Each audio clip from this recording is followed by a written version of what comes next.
Hi, everyone. Happy Friday. Happy weekend to those who celebrate. Look, I know I've been saying for a while I would do a weekly prepping series and then I would do one here or there. But look, 2 weeks in a row. Shocking, right?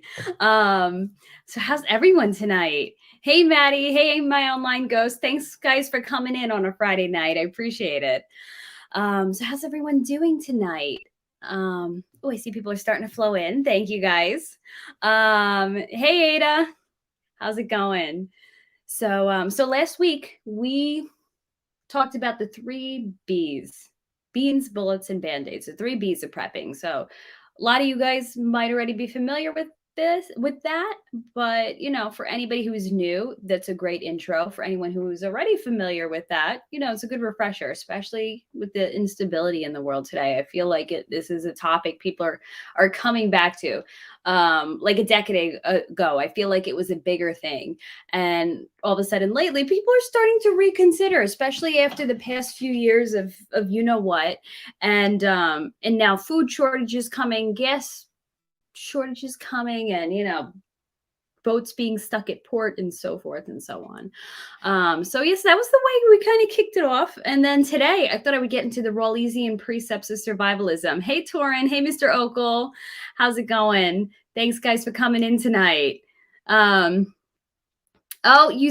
Torin. Okay, so for those of you who aren't here on Saturday nights, me and Torin love the show Defiance, and some of you might have seen my little Defiance prop I was showing off. So you finally hit that episode where that happens. So, which, you know what, Defiance is another thing I want to bring up one more time, because it's interesting, because there's a lot you can kind of pick up from movies and TV, and there's a lot that like makes you think. And I had mentioned 5 Days of Memorial last week being such a great example of how quickly things can collapse, how how a lot of people depend on other people to rescue them, thinking the government or the military will help, but really you're on your own. You are your own first responder. So that is a great example of that. But even when we looked at things like science fiction, there are a lot of things that I don't mean like crazy scenarios, but they're like in Defiance. I believe it's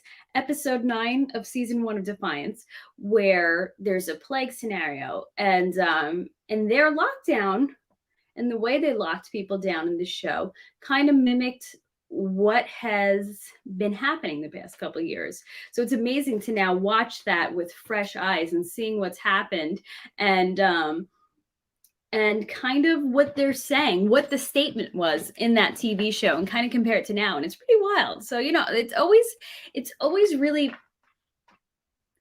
you know what? I like being made to think. I do. And then, but I don't mean rabbit hole think, but, to consider scenarios you might not have considered before. So, hey, Michael, and hey, Drix. Awesome. The chat is starting to be hopping. So tonight I'm going to talk about the Rawlesian, I don't know if it's Rawlesian or Rawlesian, precepts of survivalism. So for those of you who are not familiar with that, last week I spoke about survivalblog.com, which is a great resource. So many fantastic things in there. And I've been reading it for years, and I've learned so much from it. And also some of the advice on how to get skills I had picked up through that, how to gain a community of people who are into the same thing, how to learn certain things. Yeah, I actually, used their advice, and from Appleseed to volunteering in certain scenarios that teach you things. I had sorry, my brain is all over the place. I can't even think a straight thought, but I'm getting there. I just need to get my bearings settled. But yeah, I'll get into that. So survivalblog.com, if you go on that website, yes, it's a blog. Yes, there's different topics that's covered, different news things that are happening in that, different how-tos. But if you go up to the top of the website, there is a little drop-down box called resources. And I have used those resources so many times over the past, I think, decade that I've been reading this blog. And one of my favorite parts of this blog is bookshelf. So like I was saying before, you know, there are a lot of things with survivalism themes, but there's also a lot of great resources that are directly related to survivalism that you can find on there. So if you ever, you know, if you ever want to look into either of those two things, I highly recommend their bookshelf. I have talked about wanting to make a website full of resources. That website is where I'd got my idea. So as I was browsing on there, I saw the Rawlesian Precepts of Survivalism. And it was something that has always been there, but I never paid too much attention to. And I started reading through them and I'm like, man, this man hits everything, hits the nail on the head so well with it. And what he did was, you know, precepts are kind of like ideas or principles to live by. And James Wesley Rawls, who runs this website and who wrote the book Patriots and the series that goes along with it, he decided to outline all his precepts on what happens kind of in a SHTF scenario and things to remember in them. So I thought it'd be fun to kind of go through a few of them here and there throughout, you know, these live streams some weeks. And tonight I wanted to start with the first two, but let me just hop back to the chat before we get into that. So Maddie Crypto says, you've been prepping since 2002. Being prepared gives a huge sense of calm. That is so true. Because with, you know, people like to demonize preppers and that prepping has become a bad word. But really, it is an investment into your peace of mind. And there's nothing wrong with making an investment. And I think, you know, and it comes back to what everything else in this world comes back to. It comes back to control, because people who aren't prepared, if you get into a bad scenario and you become dependent on someone else, that person has control of you. So if you are able to take care of yourself, to be independent and to be your own first responder, people aren't going to have that control over you. You are going to take back the control and you're going to be able to help others in that situation too. So just like Maddie brought up, you know, it gives you that sense of calm. It gives you that sense of peace. Mr. Okel, thank you so much. That's so kind of you. I appreciate that. Did I have a chill Friday? Yeah, it was pretty laid back, just getting stuff done. How about you? How about you guys? How was your Friday? Mine was the usual Friday. And I yesterday was interesting. Yesterday I'd actually volunteered. So talking, you know, I briefly mentioned skills earlier, but I had volunteered again. This is my second week in a row that I've done this. I volunteered on an organic farm upstate, and it's a volunteer position. You don't get paid, but in exchange you get free organic produce and you get the knowledge, the skills.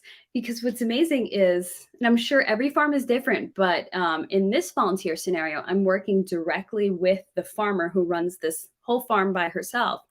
And she loves explaining things and she lets me ask questions. And I'm seeing, like, you know, how an organic farm comes together, and a farm that in a lot of ways operates off the grid.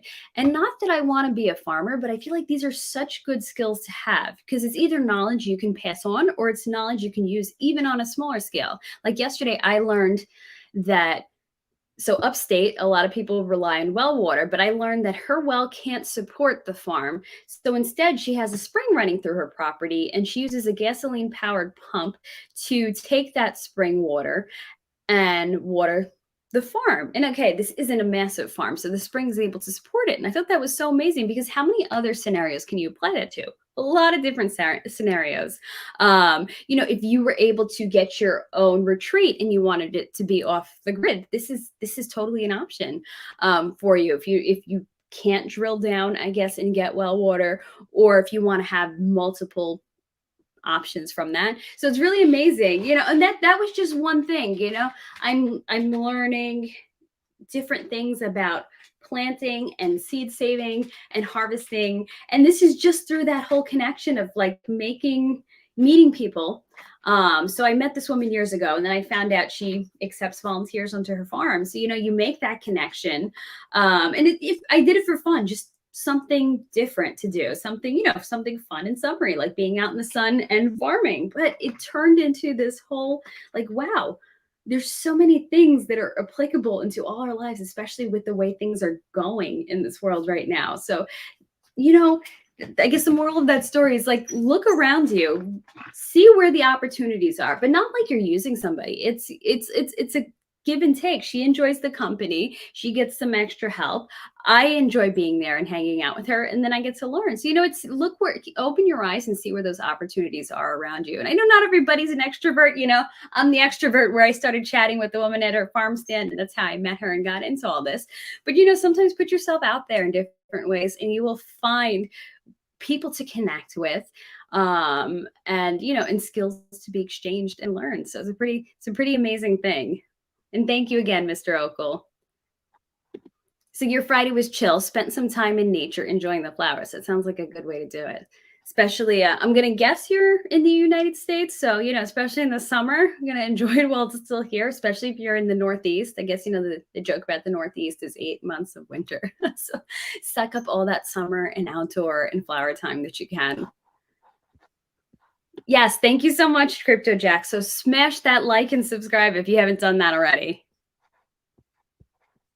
So sorry, not here often, but love to hear the mental challenge. Last I was here, we discussed career theories or just great theories.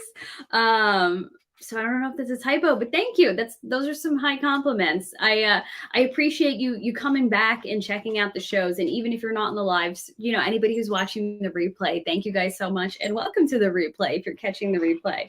The great thing about talking about different theories and different concepts, like even concepts of survivalism, even if you don't agree with these different conspiracy theories, like I say on Saturday night, doesn't mean the fact that we're discussing it and entertaining these theories doesn't mean that we necessarily agree with it.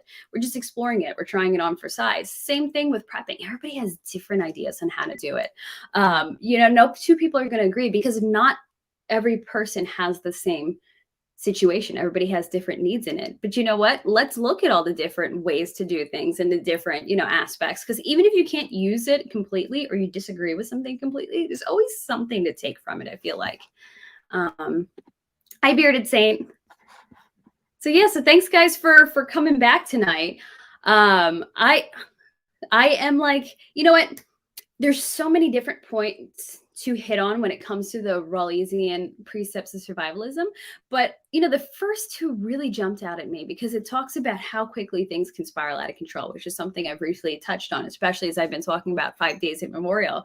So I thought that would be an interesting topic to talk about tonight. And so I'm going to pull it up and I'm just going to briefly kind of skim through the list, just so you can get a general feel about this guy's survivalist philosophy. So he gives different points and then he has a paragraph underneath what it's about. I'm just going to quickly skim through the different points. So his first point is modern society is increasingly complex, interdependent, and fragile. And shoot, are we ever seeing that more than, as each passing year goes on. Second one, civilization is just a thin veneer. 3, people run in herds and packs, but both follow natural lines of drift. Interesting. I guess golden horde type thing, right? 4, lightly populated areas are safer than high density areas. Interesting thing is, though, there's a caveat to that, which we'll talk about at some point, either in this one or another one. 5, show restraint, but always have recourse to legal force. 6, there's strength in numbers. 7, there are moral absolutes. 8, racism ignores reason. 9, skills beat gadgets and practicality beats style. 10, plentiful water and good soil are crucial. 11, tangibles trump conceptuals. 12, governments tend to expand their power to the point that they do harm. Oh, shoot. And this was written a while ago. So it definitely seeing a lot of this come true, 13, there is value in redundancy. 14, a deep larder is essential. 15, tools without training are almost useless. 16, old technologies are appropriate technologies. 17, charity is a moral imperative. 18, buy life assurance, not insurance. 18, I don't know if I'm messing up my numbers at this point. Live at your retreat year round. 19, exploit force multipliers. So we're almost through. 20, invest your sweat equity. 21, choose your friends wisely. Oh, shoot, there's been a lot of people losing and restructuring their friendships lately. 22, there is no substitute for mass. 23, always have a plan B and a plan C. 24, be frugal. 25, survivalism is most compatible with the libertarian mindset. And 26, some things are worth fighting for. So, I mean, that's a pretty great place to start. I really like the fact that he took the time to really not just come up with these precepts, but even just outline them. So again, you can find this on Survival Blog. I will, once this is over, I will put a link in the description to it so you guys can see the precepts of survivalism. So let me just check the chat before we move forward. Oh, okay. Dr. Stephen Greer about the UFO stuff. Okay. So you unfortunately take the Albany train to New York City 4 days a week and have a lot of time to think. Oh, that is quite a, because I'm trying to think. So driving distance would be like 3.5 hours, right? And then trains have stops. If you're not taking an express train, that's a long train. But you know what? If you were into prepping, if you were into all this, that's such a great time to, you know, go to the Survival Blogs bookshelf. And find some topics in there that interest you. Maybe grab one of those books and bring it on the train if you can read on the train.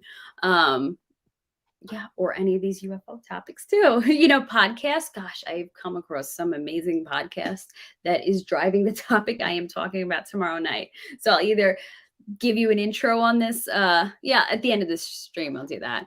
Hey, Hux Huddle. Thanks for popping in. Okay, so tonight I wanted to kind of focus on those top 2 ones, even though they see so many other juicy ones I want to jump into. But here, modern society is increasingly complex, interdependent, and fragile. So, you know, the concept of this is like with each passing year as our technology grows, we become more dependent on it. Our chains of retail supply have grown longer and longer too. So our supply chains have changed. Our way of living has changed because of technology. And you know, at this point, we're pretty dependent on our power grid. Sorry, I was trying to find where it was at.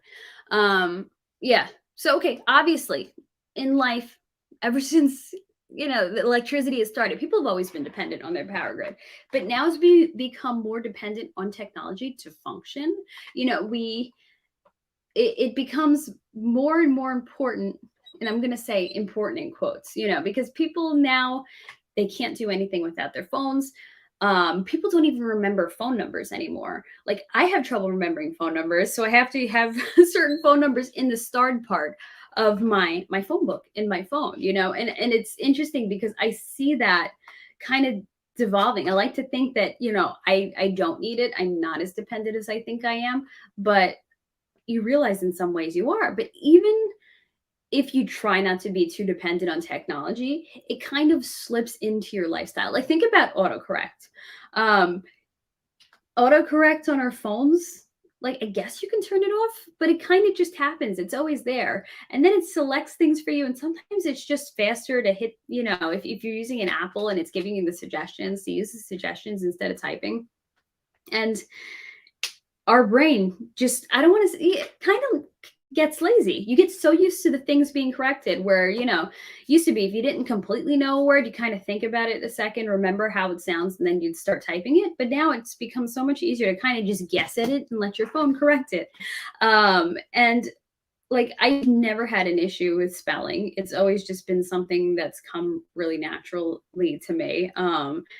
And I find lately that it takes me longer to think. Like if I'm writing something, I like actually have to think and remember how a word is spelled. And that was never the case before. It used to be just like this instantaneous thing. But like sometimes I would have to, I have to pause for a moment. And I look at that and I'm like, it's a technology thing because everything's done for you. Everything's corrected for you. So it becomes this programming that you didn't even completely put yourself into. It kind of just happened because it's now on all our devices. So, and I kind of look at that slow creep, and it's kind of like the perfect example as to what's going on in the rest of our lives in everything else. Because when you take a step back and you really, you know, either you step back and you take inventory, or you're put in a situation where you just don't have power for a week and you realize, oh shoot, I'm in trouble. I either need to detach myself, or I need to figure out ways to be off the grid and to ensure my power. Because yeah, everybody's got a Generac now, but what happens if the entire grid goes down and you can't get natural gas anymore?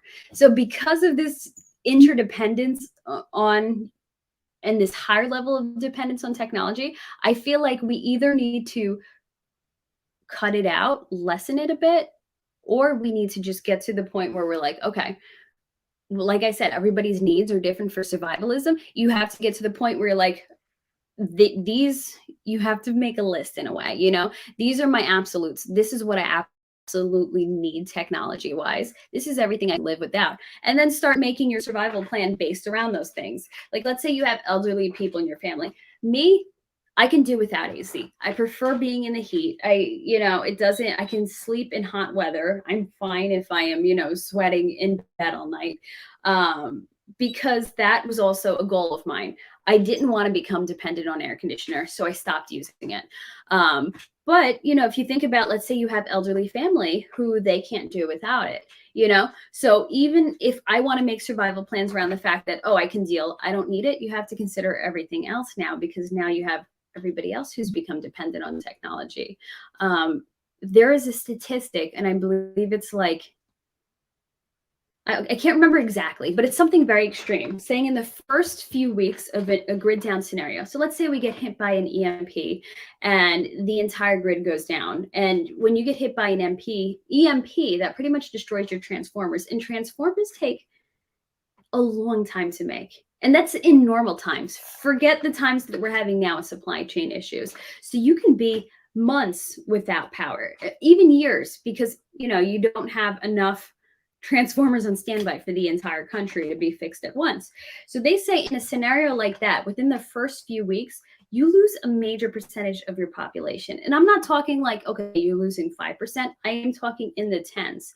A huge portion will be gone because of medical dependence, because people don't know what to do without that technology and electricity. And when I say tech, that includes electricity, because people just can't function anymore. You have people who are dependent on refrigeration for certain meds, and now that doesn't happen. They don't get the meds, and they can't live without them. Or you have people dependent on dialysis. So you have a certain amount of the country that is just gone without it. And it's a scary scenario to have to imagine, but unfortunately it is a reality.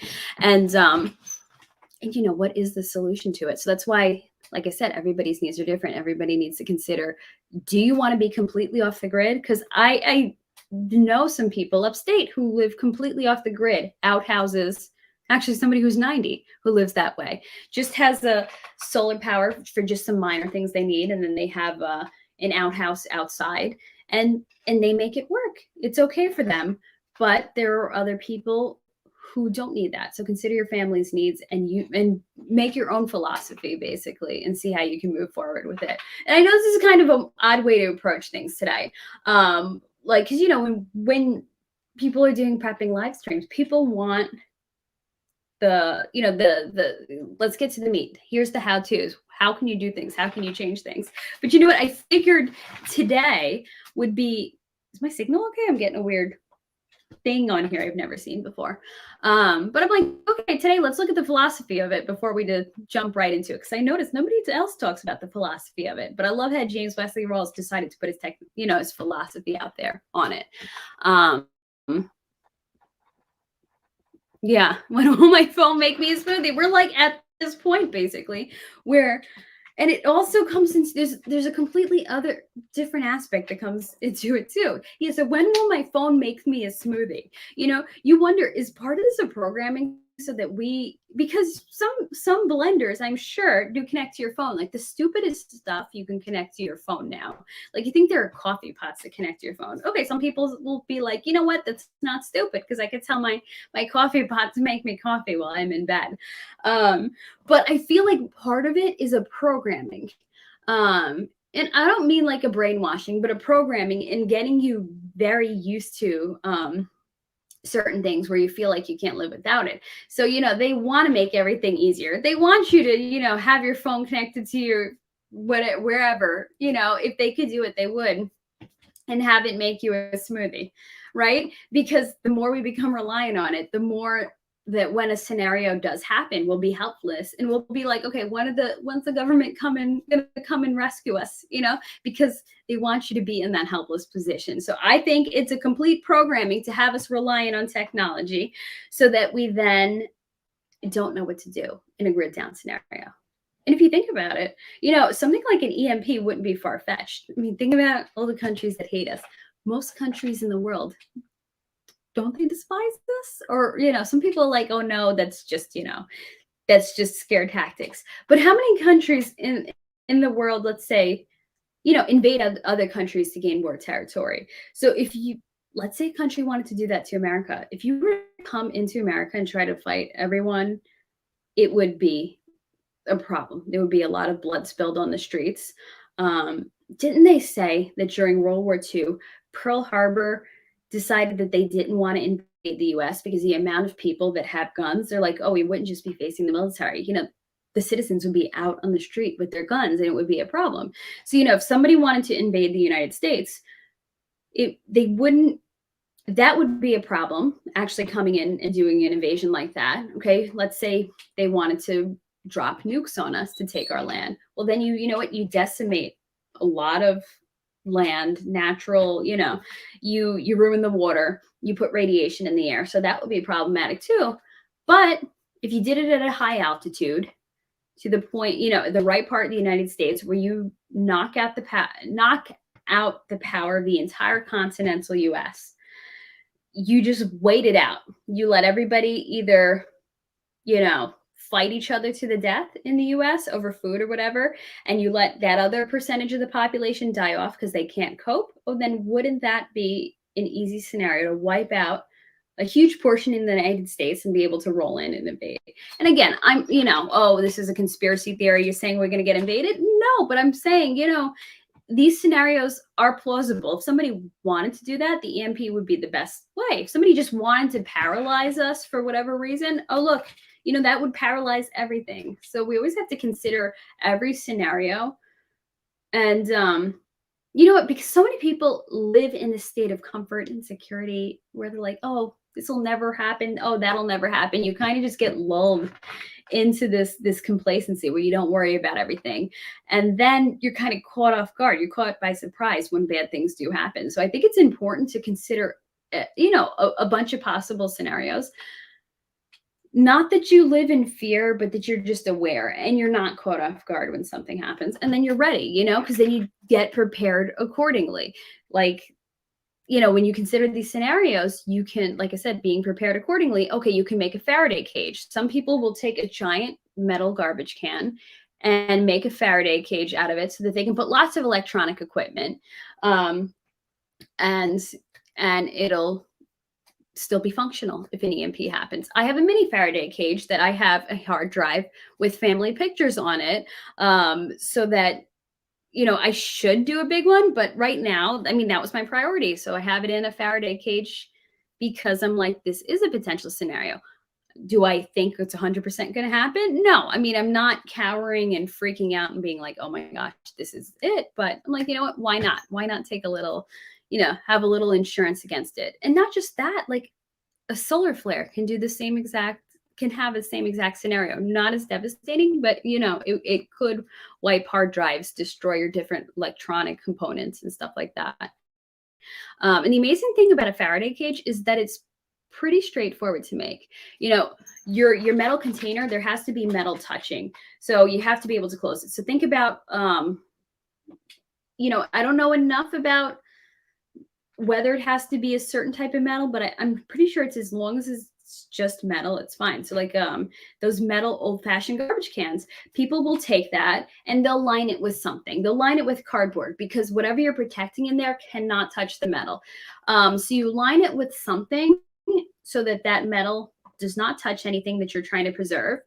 But you have to be careful not to line it where the metal comes in contact with each other. So your lid should be able to close and touch that metal all around the ring. And somehow, you know, when there is a, you know, a solar flare or an EMP, it hits the metal, it goes all the way around it, but it doesn't go into anything inside and it protects it. I don't know enough about the physics of it, but I've seen online where people have actually tested it and have simulated an EMP type charge, and it's worked. It's protected everything inside it.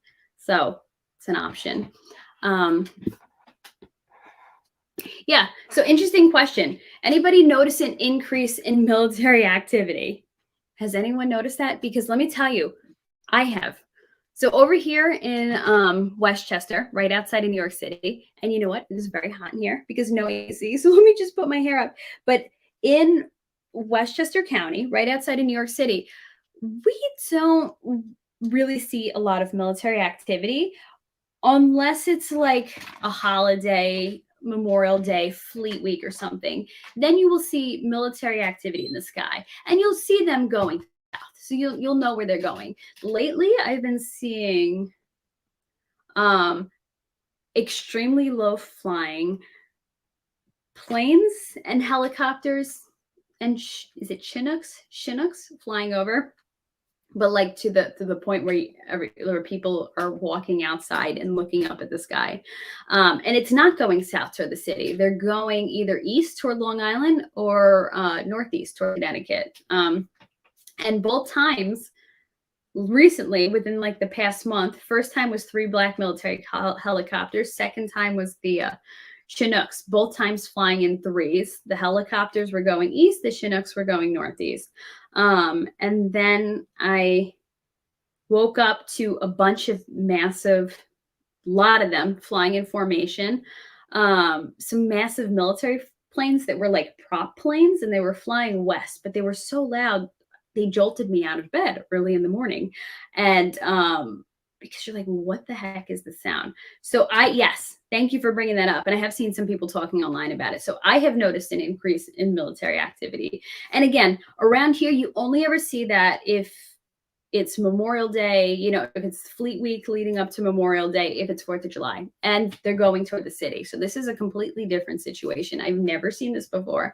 And it's pretty freaky and low flying. So like if there were these were neighborhoods, but if we were in a downtown or something, I would say these are flying the level of those like little skyscrapers that you would find in a downtown, not New York City size skyscrapers, but you know, smaller city sized. So that was a little, yeah, I don't know what to make of it. Never seen it before, but they're doing some sort of training. And I know some people like, oh, National Guard does a lot of their training in summer. It's probably just National Guard. But no, I don't see this any other summer. This is completely different. It's very odd. Oh, interesting. So Torrance says, yes, many more aircraft in new unusual patterns. Blackhawks 3 at a time. So you're seeing the 3 at a time too. And Chinooks. Interesting. Now, Torrance, if you don't mind me asking, and you don't have to say it, what part of the country are you in? And new, and this is interesting, like you said, new and unusual patterns. Yeah, so like a different pattern for me too. Because like I said, if it was those times a year, they were always going south. This is going to Long Island and going to Connecticut, which is very strange. And I had heard somebody that I know, she was doing Instagram stories and she was out in California and she ended up seeing like this thing that like really freaked her out, a bunch of military aircraft. And it turned out they were going to her local airport. I don't know if it was like Orange County Airport, something like that in California. And then there was a news article saying, oh, the military is doing using the civilian aircraft to do some sort of practice or something. Not civilian aircraft, sorry, civilian airport, which again, I think is strange because I don't know, around here, you don't typically see military aircraft using civilian airports. So that's really odd. So Torin, you live in central Oklahoma. You have plenty of usual military traffic. Okay. But now you're saying these other things are unusual. And this is interesting, the 3 at a time. Like some people who are into the occult say that 3 represents something, because the occult always has to mimic and pervert things of faith. So some people relate it to that. I don't know anything about military maneuvers. Is that some way that they typically apply in the military? Again, 3 is not a formation that I typically see in New York, so that's odd. Hey, David Lee. So do I typically prefer open windows instead of AC, or just the heat in general? I like AC when sleeping usually. Yeah, I mean, it depends. Different. What I really like using?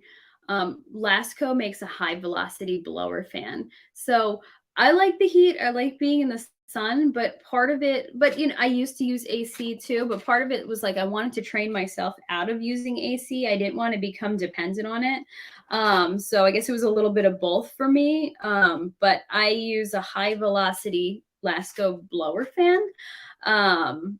On the really bad days, and it works really well in keeping me cool. And the cool thing is, I don't think it pulls a lot of power. So let's say you were off the grid and you wanted to have a solar setup to be able to power that. I don't think it would consume too much of your power. I could be wrong, but the thing that I think is interesting is I noticed sleeping porches are coming back. Have any of you noticed that? Or maybe it's just what I follow on Instagram. I liked looking at different home design things. And a lot of people are talking about the sleeping porch. And it's interesting because a lot of the ways old houses were designed, like now we look at certain things, we're like, oh, look, or at least I would look at things and I'm like, oh, that's just made for looks. It's made to be, interesting in an old house. I didn't realize that a lot of the way it's designed, a lot of that architecture was to purposely keep a house cool. So let's say you're planning a retreat property or your property that you're living in year round, and you are building it and you're not buying something already like that. I would look at old housing designs and build it with that in mind, because those old housing designs were made to keep the houses cool. In old houses where you see the windows above all the different doors and all the different rooms, including the bedrooms, I had read that they would open all of it and it would move air throughout the house and it would keep the entire house cooler. And I'm like, you know what? It makes sense, but it was something I never thought about. I thought it was also maybe for natural light or something, or plantation style houses, that they were raised off the ground because if you had enough air moving under your house, it would keep the entire house cool. So just all these little tidbits that you look at in old houses and you're like, wow, I guess it makes sense because somehow they were able to stay cool back then. So I would, for anybody who wants to get out of using AC and being less dependent on it, because if we get into an SHTF scenario, how are you going to keep yourself cool? I would look at old housing design and I would look into the sleeping porch, because I've never been in a sleeping porch, but I slept in someone's sunroom once. And they were near the beach, and they had like the sunrooms. It was like those slatted windows, and they had it open, and it was the summertime. It was, around 4th of July, and I couldn't get over, like I needed a light blanket on me, that when you were in a room of a house, even though it was hot out and other parts of the house had to use AC, being in a room that kind of operated like a sleeping porch, again, I don't think this was made to be a sleeping porch, but the sunroom was just set up in the right way with that airflow, I stayed cool the whole night. It was really amazing. So it's interesting when you look at old ways of doing things. Like there's so much wisdom in the old ways. And I think that's one of the precepts on here too. So Ada says, I think we are gearing up for something. Also know someone in the reserves that was sent to Germany. Oh, that's scary.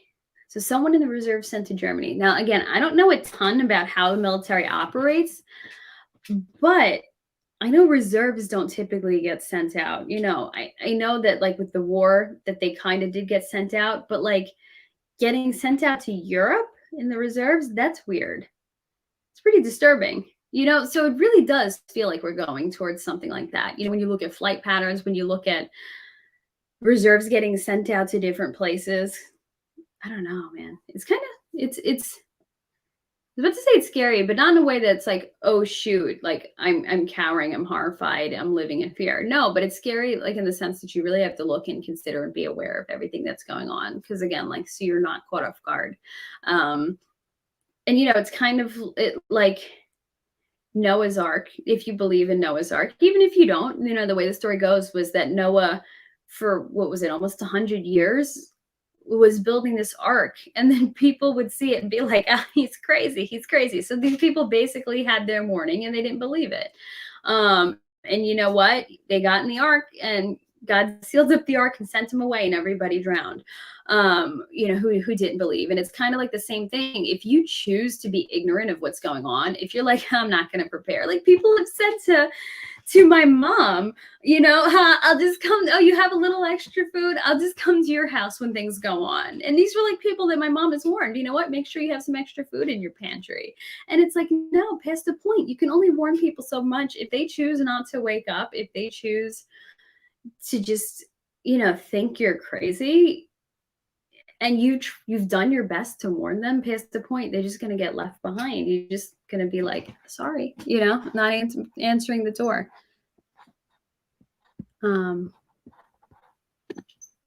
So Fort Drum is the closest major base in the New York City area. Hard to tell what they are doing, though. Since 9/11 and them telling the world a plane hit the Pentagon, who knows anymore? Yeah. And the thing, so I think it's Fort Drum, New Jersey. So that would have been southwest, right? But even so, I know that there's different military bases scattered throughout the Northeast. There's also Fort Dix. We got Stewart up in Orange County. I'm sure there's something on Long Island, or maybe Fort Dix is Long Island. I'm sure there's something in Connecticut too. But so I know that there are some places, but you become familiar with the movement in your area and what you see in the sky. And like I said, this is not normal. This does not happen here. And when I went outside and I saw the Chinooks, I'm going to find out the proper pronunciation at some time, go by. One of the neighbors were out and she was like, this is scary. I think something's going to happen. And usually, people are pretty asleep. So to hear a neighbor be like, something's going on, I think that means that everything we're seeing is becoming obvious enough to be like, this isn't normal, man. It's scary. But no, I agree with what you're saying. Run, dream, achieve. Yeah.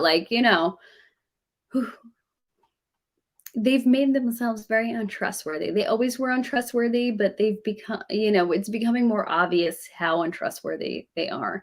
And I think I've said it before, maybe on a high strangeness stream. Like I always used to think all the 9/11 stuff, like I'm like, oh, it's so ridiculous, because I think it's hard to swallow when you live around what happened. But then when you start looking at the evidence, you're like, this is not normal. What do you believe anymore? And what are we being fed? It really makes you think. So yeah, I agree. Old houses are pretty cool because they were made to sustain themselves before we became so reliant on technology. It's really amazing. Why so curious? Love the crazy in all of us. Yeah, I do. You know what? What is the oh gosh, what is the saying? Something normal. I don't know. But it's basically like, why be normal? It's more fun to be a little off, to think differently, right? But you know what? Always when you think differently, when you try to be prepared, people are like going to be like, oh my gosh, this person's crazy, until it finally comes true. Then, then everybody either wants to be in denial or they want to pretend like, it's all good. Like people have been ringing the alarm bells for a while that the amount of school that kids had missed with everything that happened, and with being on Zoom, the kids really got behind in their schooling, and then it was very damaging. And then people are like, oh no, look at these crazies, look at these conspiracy theorists. Guess what our governor said today, Hochul? She said, oh yeah, Zoom was damaging. Oh, So now they're admitting it. So, that was conspiracy theory, but now it's becoming to the mainstream and they're admitting it. They see the scores. Oh, yeah, the kids, their learning was damaged. So, yeah. So everybody's crazy until the truth reveals itself, Had to ship out. Oh, interesting. So that reserve person who went to Germany, they had to ship out in 24 hours without notice to Germany and reserves. We're living in some weird times, man. Something's going on. Definitely not the norm. Yes, amen to that. If we don't question everything, then we're just the lemmings. And that's what they want us to be, because it's easier to control lemmings than just let them jump off the cliff, right? But it's important to question everything. And it doesn't mean like that you're like hostile and in contrary. No, it just means that you're curious and that you want to be aware of what's going on. There's nothing wrong with learning and being aware. Okay, Fort Drum is in New York. Oh, then that might be the Long Island one. Okay, and I think, yeah, Fort Dix is the Jersey one. Thank you. So I have lived 10 years not far from the guard base. Flyovers threefold lately. Been doing jump training a lot lately. Have never done that before. So when you say jump, I'm guessing that means parachuting, jumping out of planes. Oh, so yeah, you see, so our suspicions are correct. There is more going on because you are right there near the guard base and you are seeing threefold. And people would say, oh, it's just because of what's going on in Europe and they just want to be ready, but it seems like there's more to it than that, right? Real design around airflow is tough. Many modern houses are just horrible for decent airflow control. I lived in an awesome standard construction passive solar house for a few years. Taught me a lot. Ooh, that sounds interesting. Passive solar. Can you tell us a little bit about what's different in passive versus, I'm going to guess there's an active solar? That's interesting. But yeah, many modern houses are horrible for decent airflow control. I think it's because like modern houses, right? They almost like hermetically seal themselves in a way, for lack of a better word, because of energy efficiency, because people have air conditioning systems and heating systems, and you're able to kind of keep it both in the house, right? And they like have everything so sealed, because I see where companies advertise like, oh, let's see the airflow in your house so we can see like how to save energy and everything. And that's why newer houses tend to have more issues, or you're more likely, I should say, more likely to have carbon monoxide poisoning because of the way that the air flows in the house. So it's interesting because, yeah, you know what? It's cool design in terms of like, if you don't have a grid down scenario and everything is perfect and you want to save money on energy and when energy is so expensive, then modern houses are excellent with that. But yeah, if you end up in a grid down scenario, modern houses are going to be like an oven.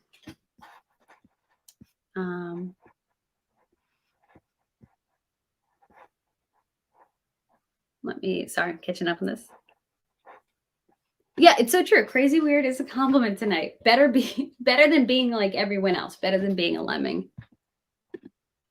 Hey, Crypto Crazy. Long time no see. Hey, Ashley, good to see you live. What are the books? And is that a blue world globe behind you? My eyes aren't as good as they used to be. So this is actually, I think my sister gifted it to me for my birthday years ago. It is a vase that's just a really pretty blue and orange. And I think I dropped it once or fell off something and I repaired it. It still looks nice. But no, it looks like a globe. That's why I put it up there, because I had that that flat earth episode where we kind of explored things. So I thought it would be fun and potentially triggering up there. Not that, I'm being mean. I love everyone the same, regardless of what shape you think the earth is. So that is my vase, but I put it up there because it does look like a globe. And these books are so it's like, it started with Weird New Jersey. That was the original magazine that started these books. that just talked about weird stuff going on in Jersey, weird sites, urban legends, and then they expanded it into a book series throughout the United States. And I kind of had been collecting them for a while, but I'm missing a bunch. I need to continue onward, and I have a bunch down here. But thank you for asking. I love these books, and they really opened my eyes to a lot of weird places and weird things happening in the area that I had no idea otherwise. But yeah, thank you for asking. So glad for your Friday streams. And Crypto Crazy, we got to catch up sometime. It's been a while. So glad for your Friday streams. Thank you and good night. Keep up the great work. Well, thank you for popping in tonight. And I'm glad, I'm still trying to kind of find my bearings with the Friday night streams, because there's so many different ways to approach survivalism and prepping. Like I said, you can go right in the how-tos and this is what you should buy and this is what you should do. But then you could talk about just kind of the general theories and philosophies and concepts of it, which I enjoy too. So I'm trying to figure out how I want to approach it. But thank you for bearing with me during this time. But also one of the things that I like is, you guys are into this too, a lot of you. And, the chat that goes back and forth in this, the way that we can converse about it and exchange ideas is one of the things that I love about this. So yeah, thank you all for coming back and for being here tonight. And thank you for popping in, Crypto BD. And I hope to see you again soon. You're triggered. I'm sorry. I still love you regardless of which shape you think the earth is. And let me tell you, and I say that because I honestly, and this is going to sound terrible, I don't care what shape the earth is. I'm like, whatever. It doesn't affect me, because I know people say it's important to know because, it's tied to faith for some people, or it shows how much the government's lying. And I'm like, you know what? I feel solid in my faith. The shape of the earth doesn't change that. And I know that the government is lying to us too. And I'm like, the shape of the earth doesn't change that. So I go for the globe model, but honestly, I don't think it makes a difference. And I respect those of you who think it's flat too. And let me tell you, some people are like, no, cognitive dissonance, and you can't see the facts in front of you. But I'm like, or you can't accept what, it's too much for your brain to accept and you can't handle it yet. And I'm like, you know what? No, I don't mind changing my opinion if I found something that convinced me of the flat earth. I'd be totally okay with accepting it. But for me, I don't see anything that I think it's a psyop. But that's for another time. We'll save that for high strangeness. Thank you. I'll have to visit one day. Oh, you'll have to visit the strange United States. Yeah, there's a lot of fun weirdness and goodness. Like Weird New York. I had a stream on Pine Bush, New York, the UFO hotspot of the East Coast. And the way I learned about it was Weird New York. So it opened my eyes to a lot. Hey, Crypto Journeyman. A long time no see. I feel like I haven't seen you in a live in a while. Oh, no, maybe I did see you 2 weeks ago. Well, thanks for coming back. I have like 200 teeth. Thank you. I think that's a compliment. Thank you. I'll roll with it. Are you saying I have a big mouth and I talk too much? So just binged on some Skinwalker Ranch. I need to watch that. One of those things I've been meaning to watch, but I definitely need to watch Skinwalker Ranch. And I'll probably talk about it tomorrow night. The topic, the antediluvian rabbit hole that I would like to talk about tomorrow is tied to I'd say skinwalkers and shapeshifters too. So yeah, maybe we can talk about that a little bit tomorrow night. I need to watch that show. Oh, thank you so much, How I Made. Yay, Super Chat is available. Coffee on me, Ash. Anything new with CERN? It's not a hot topic anymore. Everyone is talking about Andrew Tate now. Thank you so much. Thank you for that tip. That's so nice of you. Yeah, everybody is. I had no idea who Andrew Tate is. And I actually heard something really interesting about like how everybody likes to attack masculinity and everybody talks about toxic masculinity. And, it's left this void of masculinity in our culture, in our media, I should say. And unfortunately, this void that's hungry for any type of masculinity ends up sucking in people like Andrew Tate that, a little, some unsavory people. So it's almost like one of the negative side effects of our culture. I apologize to anybody who's into Andrew Tate, but, I hear he's a bit abusive and problematic. There's a lot better masculine leaders to be following than Andrew Tate. But yes, that's who everybody's talking about. I had no idea who he was before then. I guess apparently he's a kickboxer. I don't know, man. But yeah, everybody is talking about that. I personally have not heard anything new about CERN, but we do know that it's still operating because I think until, is it next year, they're going to turn it off and upgrade it. So it is going on at the moment. And this antediluvian rabbit hole, rabbit hole that I've gone into has kind of like explained a lot about like quantum physics. Isn't that wild? Like the pre-flood stuff being related to quantum physics and particle physics and everything. And I think it does relate to CERN. So you know what? I haven't heard anything about CERN, but now I'm going to look into it for tomorrow night because it does relate. So I'm curious. But you know what? Notice that after CERN turned on, we had like that whole week of constant crazy stuff happening. And I don't remember it at the time, but I know back in one of the live streams, I think it's called CERN 1 week on, we spoke about all this crazy stuff that went down the week CERN happened. And the thing is, a lot of times, there's a belief that a lot of the dark entities in the world feed off certain energies, and that CERN does open up that negative energy that they feed off too, that they feed off of. So it's interesting that a lot of things went wrong the week after. It's almost like, did we just empower them? So, and there is that belief that things are really gonna spiral in the world this fall and with our supply chain and everything. And it's, and it makes you wonder, does this have anything to do with whatever gates or portals they've opened up in CERN? So interesting because, again, speaking about antediluvian things tomorrow,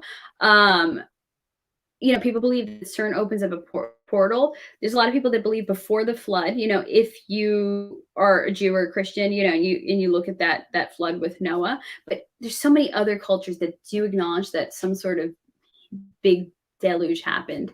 But there's a belief that in that pre-flood world, there was some very high advanced technology, and the flood was basically like a great reset, and that these civilizations were messing around with portals. So it's interesting because now CERN, there's that conspiracy theory about it being a portal. But when you look at it in the pre-flood context, you're like, oh, maybe they are kind of bringing that stuff back. And then you can see how it starts connecting to the end time. So thank you. We will discuss that tomorrow because I will do some more research on it. Let me make sure I haven't missed anything else. I'm sorry. I'm going a little slow tonight with the chat. So tall southern-facing wall with many windows and an overhang designed to limit sun entry in the summer. Heat sinks inside to catch heat. So this is, we're talking about, for anybody who is lost with the way I'm jumping around in the comments, Torin is talking to us about, he's telling us about his house that had passive solar. So heat sinks inside to catch heat, stone and brick, cold sink below and to the back and the north. So large fireplace for heat sink, open and close high southern wall windows to control airflow. Also a fan tied to the fireplace that can reverse to control air from hot to cold sinks. See, this is amazing. We talked about old architecture knowing how to deal with heat. But this is a great example of now incorporating modern technology and modern understandings of just science and physics into modern housing and seeing the way they did it. That's interesting, man. I see what you mean now. That was an excellent lesson into this. And this is cool because I think,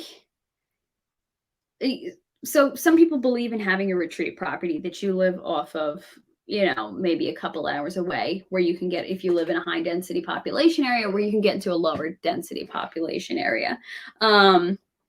But but the Rawlesian Precepts of Survivalism, he believes that you should live in your retreat year round. But either way, if you have the ability to design your own retreat, I really think, even if you think it's going to be completely off the grid and you have solar and geothermal and everything else, and that you don't have to worry about that, I would still design a house in this way. And it's interesting because this reminds me also of I believe they called them earthship houses that were popular in the 60s and 70s, these partially buried houses that also figured out a way to kind of maybe in certain rooms kind of have the windows in a certain way where it warmed it up like a greenhouse effect, but in other rooms were cooled down because of the way they were incorporated into the earth. So it's so interesting that there are so many things that you can do with home design where you don't even, you're not even thinking about your energy usage or your solar or everything else yet, because the house is doing a lot of this on your own. So that is amazing. Thank you so much for sharing that with us and for explaining that, because I was wondering passive solar. Yeah. Grr. Are you still triggered? No, don't worry. I still love you regardless of what you believe about the earth, Mr. Okel. So the Secrets of Skinwalker Ranch. Yeah, so for anyone that wants to check this out, this is on Netflix, I believe. Skinwalker Ranch has its own series on what's happening there. So I cannot wait to check this out. I'm still meaning to. I'm just watching through a few other things first.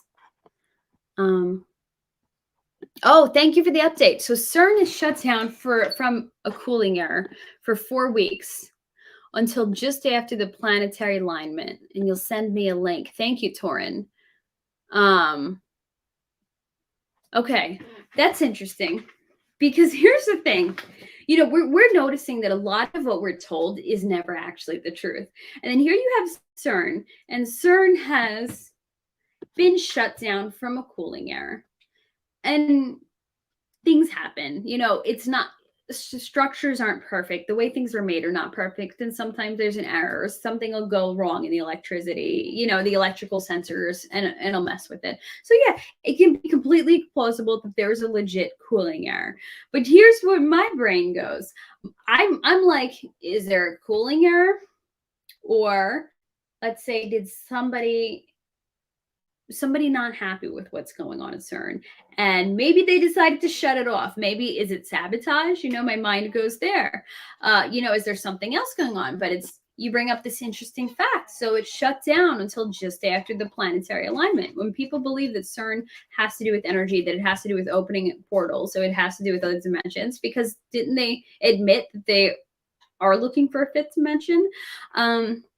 So it's interesting that they would wait for a planetary alignment, because people, I guess, like stargates and different dimensional portals, a lot of it that is tied to the planetary alignment. So that's freaky, because, in terms of preparedness, this sounds like, oh, Ashley, why are you getting into high strangeness stuff? But in terms of preparedness, so planetary alignment, and this is in astrology, like there are legit things in the occult there. And, we know a lot of occultic things are tied to governmental things that are tied to the Great Reset.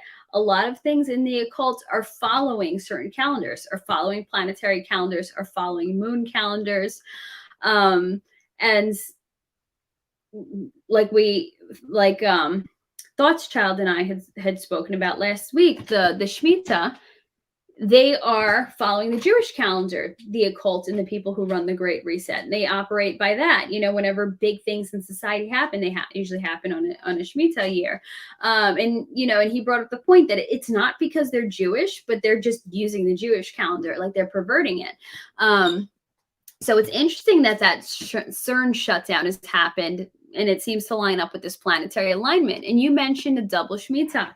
So what makes it a double? I'm not familiar with the idea of a double Shemitah. But again, this is, like I said, how does this tie into preparedness? Because if you look at how things cycle in the world, what's going on in the world, the elite, the powers that be, and I know this is like far-fetched for some of you, but who maybe don't want to accept that things aren't as they seem and that there are dark forces at play. But if you look at the way they operate and the way that they follow certain calendars and certain alignments and planetary things, then that certain things are likely to happen around that point. And because of a lot of these things, because of the Shemitah year, people think that things are really going to kick off during Rosh Hashanah, right? Because that's the new year. So having that in mind, you're like, you know what? Let me get my preps in place. Let me grab some more food before that happens. Oh, I need more fuel. Let me make sure every single one of my cars are gassed up. Oh, I have a retreat property. Let me go hang out at my retreat property during that time and work from there a few weeks. So these are all things that you got to take into account when you're making your plans. And it's really amazing, that there are all these clues. There are breadcrumbs left. These people that do want to collapse our society and collapse our economies and collapse governments do follow certain patterns. And when you start to learn and understand their patterns, then you can basically be playing chess, not necessarily, that you're fighting them or resisting them directly, but that you are protecting yourself in the process. So, thank you for saying that's very kind of you, Crypto Journeyman. So I'm sorry, this chair keeps squeaking. So if it sounds like my chair is going to break, I promise it's not. I'm not going to hit the floor. I just like sitting in these director type chairs. So I promise I'm not going to face plant at any point. Earthships are still gaining in popularity and evolving. Crazy how slow, though. I was looking on Instagram. Somebody had posted that they love the look of an Earthship. And I looked, I'm like, wow, it's so cool and it's so unique looking.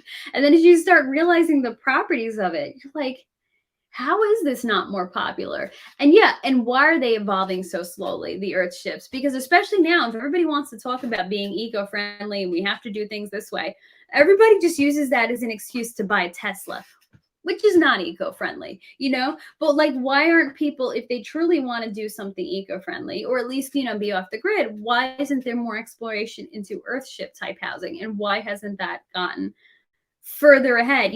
Kind of feels stuck in the 60s or 70s. There's not too many changes with it going on. It's unfortunate because you know what? If you want to talk in terms of eco-friendliness, that's the way to go. Don't buy a Tesla. Do that. Okay, so Hunt for the Skinwalkers on Prime. Thank you. So, hey, Hexagon Contractor and Cookies and Crypto. Thanks for coming in. Hexagon, you caught a live. I know you've been wanting to be here for it live. So thank you for I know you're busy taking the time out to be here. Who knows what is really going on with it, on or off? Yeah, CERN. So it's, knowing that the Shemitah year is happening this Rosh Hashanah. I keep wanting to say Rothschild. This Rosh Hashanah, it does make you question everything, especially because as we're realizing that everything we've been taught is pretty much a lie. So now when we hear things, it's kind of sad that you have to doubt everything you hear, but that's where we're at. Hey, Tin Top. Oh, Torin, are you bothering Tin Top? It's all right. Lisa's here. Yeah. So, and and jumping from that, so that was kind of, that being the first precept. Modern society is increasingly complex, interdependent, and fragile. Those are the ways that we can fight against it. Being aware of what's going on, being aware of your dependence on technology, and then seeing how we can move away from it, whether it be in your home design, in the off-grid plans you make, or even living in an earth house. I really like those earth houses. But here's the next point that ties into the other point. Civilization is just a thin veneer. In the absence of law and order, men quickly revert to savagery. As was illustrated by the rioting and looting that accompanied disasters in the past 3 decades, the transition from tranquility to absolute barbarism can occur overnight. People expect tomorrow to be just like today, and they act accordingly. But then comes an unpredictable disaster that catches the vast majority unprepared. The average American family has 4 days' worth of food on hand. When that food is gone, we'll see the thin veneer stripped away. And here's the thing about that. Have you ever heard the 72-hour rule? Okay. Before we get into the 72-hour rule, so Torn says double Shemitah is 7 to the second power, so it's the 49-year cycle. Oh shoot! I had no idea. So we're not just in this, so it's not just the 7th year; it's the 49th year. Oh, then something's definitely going down. So no better time to be prepared than now. Oh wow. Yeah, no. I mean, and you know what? I didn't doubt that things would go down this fall, but to me, this is a confirmation that we are in the double Shemitah. That is wild and concerning. But wow. No, I just lost where I was, because that just blew my mind. I lost what I was thinking. But oh yeah, the 72-hour rule. So the thing with the 72-hour rule is they say when there's a disaster, when something happens, when there's a grid down scenario, when there's a hurricane, whatever, you have 72 hours to get out of there. But some people would compress it even further. A lot of people say, you have 48 hours. And 72 hours, though, is the general rule. But again, I would get out of there way faster. That in 72 hours, that's how long people will usually wait.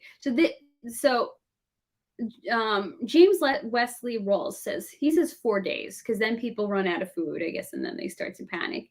But I've heard it put in a different way. I've heard it put in 72 hours. People are going to sit around and they're going to wait. And then 72 hours is usually the point where people realize, oh, help isn't coming. So you can look at it and say, okay, well, people then are going to start looting. They're going to try to start providing for their families in that way, or robbing other people. But I've also heard it put that 72 hours is when the troublemakers, the people that just want to just cause chaos and commit violence for whatever reason, not even necessarily like they're panicked and trying to, protect their family and they're acting out of that. No, where people just want to cause trouble, usually at the 72-hour point, then they're going to realize, oh, no help is coming. That means that there's no police and that we're not going to get in trouble for whatever we do. And that's where usually the home invasions happen, the robberies happen. Let's just loot this entire house. The stores get looted. So that's your 72-hour point. So they usually say if you're going to flee, you need to flee before that 72-hour point, because then the 72-hour point is where you end up with roadblocks and people on the road who are like, okay, let's cut down a tree and we're going to rob the car that comes, So you need to beat everybody to the punch, because like it says, civilization is just a thin veneer. It's a given that in a grid down scenario, in a disaster, that are false, idea of civilization, the fact that we think that there's law and order, that it's going to be gone. It's a given that it's going to collapse. I mean, think about Katrina. If you're watching 5 Days at Memorial, it seems like pretty early on, it happens that the people start looting the stores, and that you're hearing gunshots going throughout the city. You hear that within I would say, I don't know if they're in like day 2 when they start hearing that, or day 3. This is really nuts. Day 3 where that happens, and that's based on a true story. That happened down there because there wasn't any coordination of military law enforcement. People realized, and people are like, okay, let's start trouble. Let's rob. Let's take to the streets. We, during Hurricane Sandy in New York, people didn't have power for weeks. There were lines at the gas station. It was sad. People would come up here from the Bronx, and get stranded because they had no gas. So they would say, let's go to Westchester. Maybe there'll be something up here. And then it was a sad situation. They'd be stranded in Westchester because there was no gas in Westchester either. These were good people that weren't trying to cause problems. But then, you had the people trying to cause problems who realized that law enforcement and everybody was too busy taking care of everything else and all the other bad stuff happening. And people from other parts outside Westchester got on jet skis, because Westchester is coastal in 2 ways. Westchester is bordered by, it's one of the wealthiest counties in the country, and it is bordered by the Hudson on one side, and Long Island Sound on the other. So it's accessible by jet ski. So people started coming by jet ski and robbing the houses on the water, because they realized that, response times were not there. And this is a time where it wasn't a complete grid down scenario. It was just a disaster. So you can imagine if things really go down, if you have an EMP, if the HTF really happens, you can imagine how bad things are going to get. I think it's going to be like the purge, because again, civilization is a thin veneer, because there's a lot of people who don't have morals, and the only thing keeping them in line is the rule of law. So that's where that saying comes from, WROL, without rule of law. When you're in a WROL scenario, these people who are only kept in line because they have no morals were kept in line by the fear of jail or being arrested or whatever. That's not there anymore. Then it turns into a purge like situation. So that's also where, the 3 B's, beans, bullets, and band-aids, is where the bullets things comes into play. How are you going to defend yourself? And like we said last week, everybody has a different way of defending themselves. Not bullets for everybody, but whatever that is, you need to be ready with that. You can't always think the best of everyone. If somebody comes to your door knocking and looking for food, and it looks like, a mother with a baby, and that they really need help, you need to be vigilant. You need to be aware, because for all you know, somebody's coming around your back door and going to knock it down while you're distracted at the front door, so you really need to take all these considerations into effect. I guess it comes back to that X-Files, don't trust anyone, trust no one.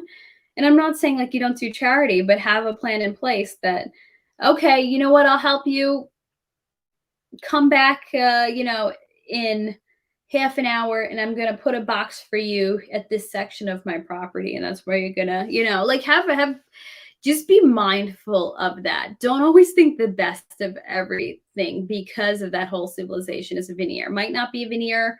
We might have, just because you might have morals and you wouldn't do something like that, don't put it past everyone else not to, Oh yeah, you're scared? Yeah, with the Shemitah here? Oh, the double Shemitah?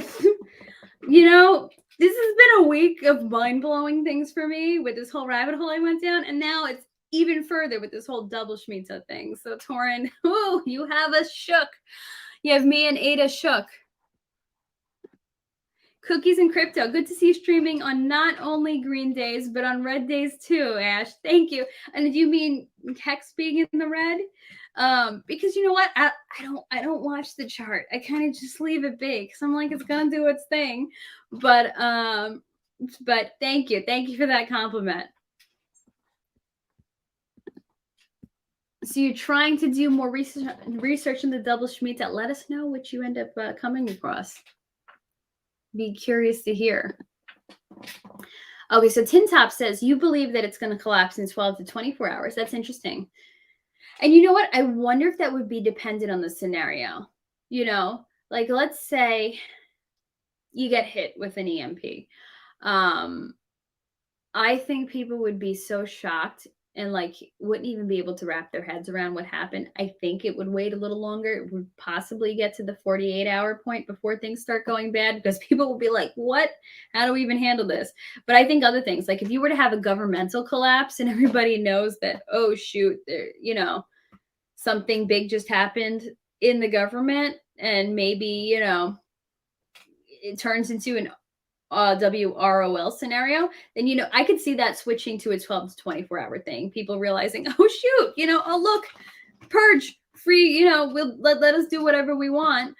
Everybody's focused on this governmental collapse or whatever is going on, or this economic collapse. I can see that things breaking down faster in it, because everybody, wouldn't be dealing with the shock, because it's easier to wrap your head around. Does that make sense? I don't know. It's just my thought.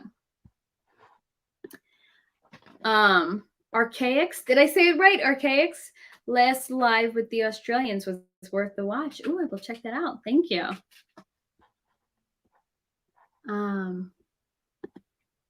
That movie was wild. I don't remember. Wait, did I mention a movie? I don't remember the movie now. So Jubilee is the year at the end of the 7 Shemitah sabbatical years. So at the end of the 7. So does that mean that like Shemitah would be the 7th year, and then when you go back to year 1, then that's the Jubilee year, the year after it?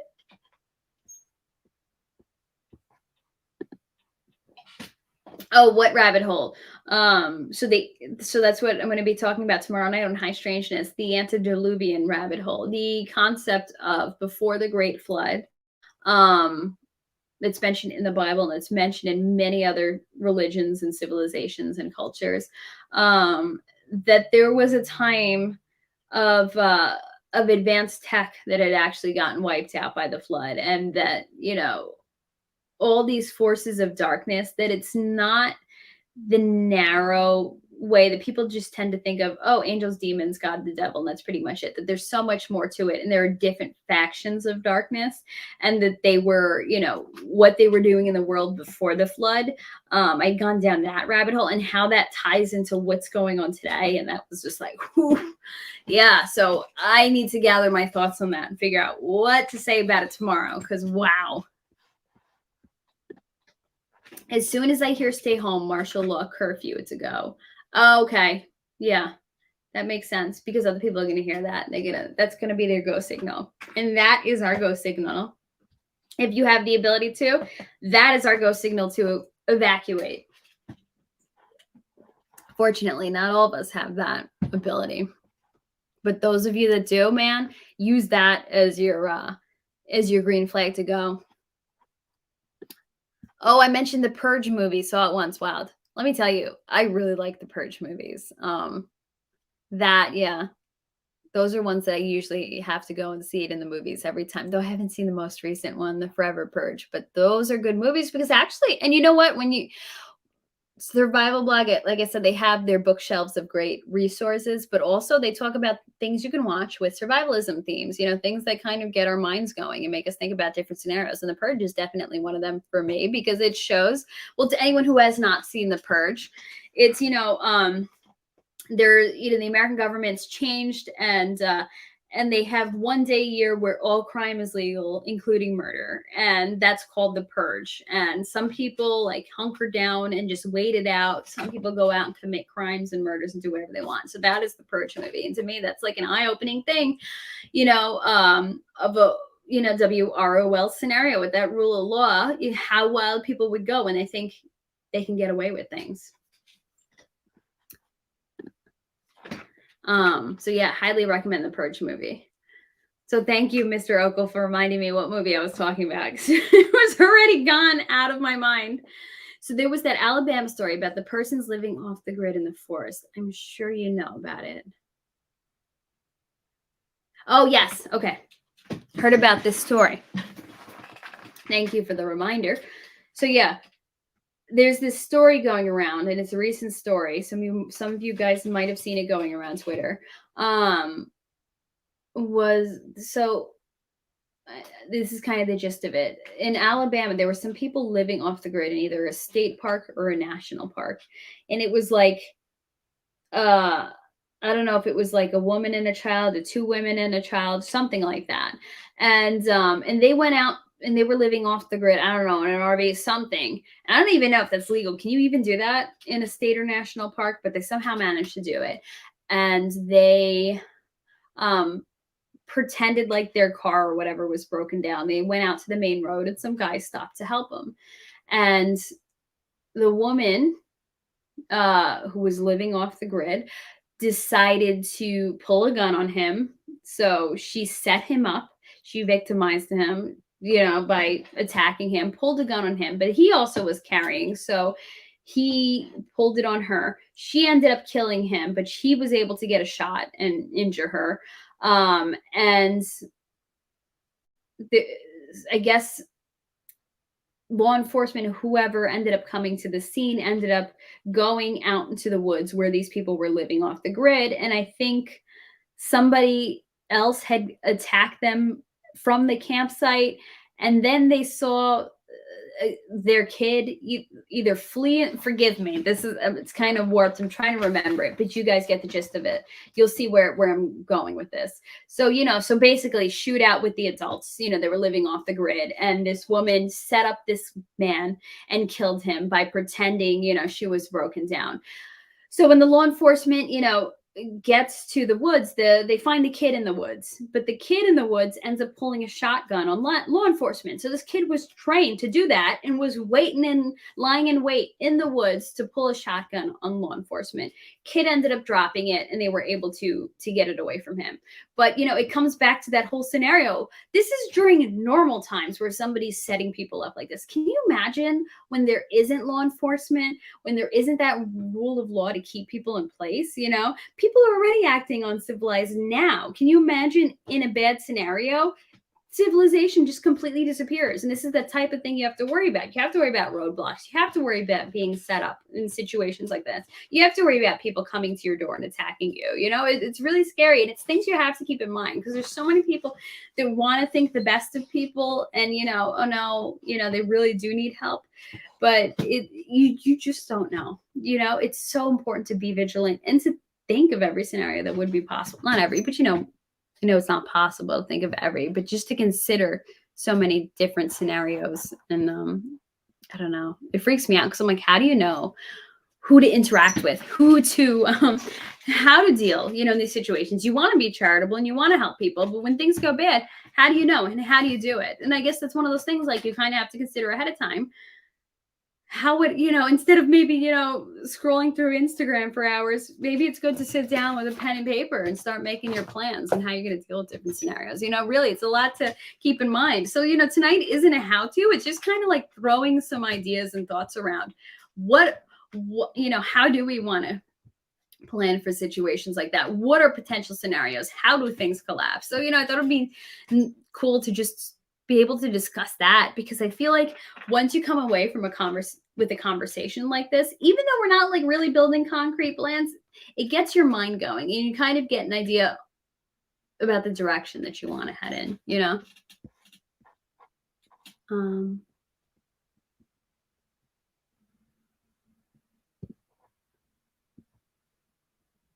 Let's see. Sorry, catching up on this chat.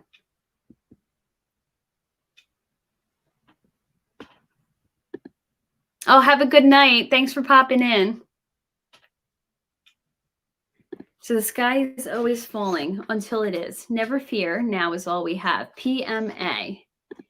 PMA is the most important survival skill, positive mental attitude. That's so true. And people think that when you explore these ideas, when you plan, when you're looking into this, that you're being negative, but you're not. It's in a way, it's being positive. It's like, okay, like, things, I'm okay now. I'm happy. I'm positive now, but things can go wrong. But how can we prepare for that? Because also, if you're prepared for a bad situation, you'll be way better able to keep a positive mindset, because you've thought about it ahead of time, in a bad situation. Like you said, the sky is always falling until it is. There's nothing wrong with just thinking of potential scenarios of things that might go wrong. Like when you're a kid and you're in school and they have fire drills, it's practice just in case it happens. We hope that it doesn't, but there's nothing wrong with being prepared so that the kids know where to go, so that you know what to do if something goes on. But yeah, exactly. Amen to that. Positive mental attitude, man. Because if you go into a bad scenario with a depressed attitude, with a pessimistic attitude, like, what is even the point? It's not that there's no point to surviving, but if you're already depressed about a scenario and you're like, oh, how are we going to survive? What's going to go on? Like, you're putting yourself at such a disadvantage. It's a defeatist mindset. You're already defeated before you even start. Yeah. And if you go into something like that, you lessen your chances of being successful, because it's almost like you're speaking it into existence, and not in the whole Joyce Meyers or, type of way. Word of life. I just mean that, like, your brain, almost like your brain follows suit. If you're going to be negative and you think you're going to fail, whatever you do, you're training your body into it. Your body's going to follow suit. So like you said, the most important survival skill you can have is being positive, being optimistic. The last Purge movie was optimistic, which was shocking to me, since there's so much doom and gloom story writing lately. That's interesting. So yeah, like, even though I love the Purges and I always saw them in the movies and everything, I still have not seen the Forever Purge. So that's interesting. Did not expect that would be optimistic, but it's true. There's a lot of doom and gloom, and you wonder, when we talk about the forces of evil in the world, and people believe that it feeds off of negative energy, is that a way of making people, putting people in a more depressed mindset so they can feed off of it, so they can carry out their plans? And I know that's a little woo-woo, but kind of thinking about things in that way. Yeah, so tomorrow's stream will be a fun ride. Yeah, I hope I can relay the information well enough, because it's like so insane. But I will also share the resources that I found with you guys so that you guys can explore it too. So the Shemitah cycle looks similar to the Mayan cycles, which has extra or reset days, i.e. 13 months and 28 days, 364, plus one extra day at a time, reset every year. Okay, cool. So I gotcha. So the day kind of catches them up. Oh, that's interesting.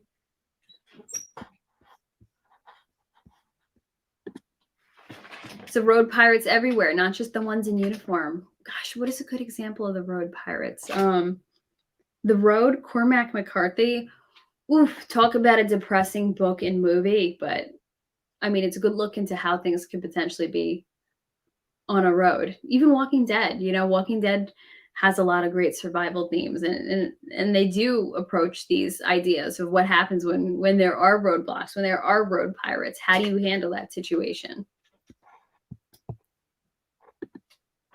So I think this year would be the last year of the 49 completion. So you need to look closer. Every 7 years would be the end of the last 7 cycles. So how are they grouped? Yeah, so that was what I was trying to understand. So I'm going to have to look into that too. But that's interesting that the Mayans kind of went along that same way. And I guess that's because that even this Jewish calendar also follows astronomy for it, and the Mayans also followed astronomy.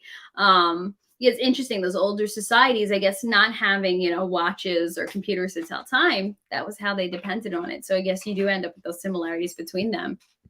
Oh, gosh, such a great topic. Always afraid of being too isolated. And it's interesting because as we were going through the precepts, the Rawlesian survivalist philosophy, his precepts, he says, what did he say? Sorry, give me a moment to find it. He said that it's better to be like in a low density area. There, lightly populated areas are safer than high density areas, with a few exceptions. Less population means fewer problems. When the SHTF, when the hits the fan, there will be a mass exodus from the cities. Think of it as an army that is spreading out across the battlefield. The wider they are spread, the less effective they are. The inverse square law hasn't been repealed. So this is like one of the things where I said there's a caveat to it. So, a lot of people think that if you were in a low density population, you are safer because you're not in a place like a city where you're one on top of the other and things can potentially go really wrong. But there's a lot of dangerous things that can happen in low density areas. I had listened to an interview with this guy who lived through, I think it's Argentina. Yeah. The Argentinian financial collapse in, I believe it was 2001. And one of the things he had said was you were not safer in rural areas, that people would specifically go out to the rural areas and target people knowing that they had resources to live in rural areas. Because, to have to live that far from the population, you have to be self-sustaining to a certain extent. Even if you're not completely off the grid, you're able to sustain yourself for a while, and people understand that. So the idea of being not too isolated, so even though like let's say being in the country might be safer than like being in what's a really terrible city at the moment, Chicago, violent city, would be being in the country would be safer than being in Chicago during a bad scenario, right? Generally, yes, but to a certain extent, because if you get too isolated, this is so true. If you get too isolated, you end up with those other scenarios where if you don't have neighbors, then a lot of people do team up with their neighbors and rely on their neighbors. If there was something to go, people keep an eye out for each other. If you're in a place without neighbors, there's nobody who will know if you get slaughtered on your own property. There's nobody who's going to come to your rescue. And I'm sorry if that's an extreme way to put it, but it is, And again, people knowing that people in rural areas have more resources with them, people do go and target it, So there is a caveat to that idea that, yes, low density areas are safer to a certain extent because people are more spread out, but then when you get too isolated, then it comes with its own set of issues. Like, that scares me, the idea of being somewhere like hours away from like a population center. because there's a lot that can go wrong, especially if you're not used to living in an area like that. It's interesting. A lot of considerations come into it. And I'm thinking of those people too, those off-grid people that you mentioned in Alabama. Same thing. They were living off the grid in some sort of state park, so no one else was living around them, and except they weren't getting victimized. They were victimizing people. You never know what you're going to find in these really isolated areas.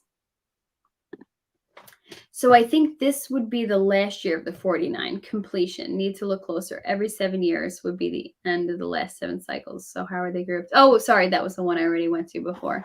Yes. So Walking Dead has 50 seasons, fell off, but it was cool for a bit. Let me tell you, it got back to being good. There's a storyline called the Whisperers storyline.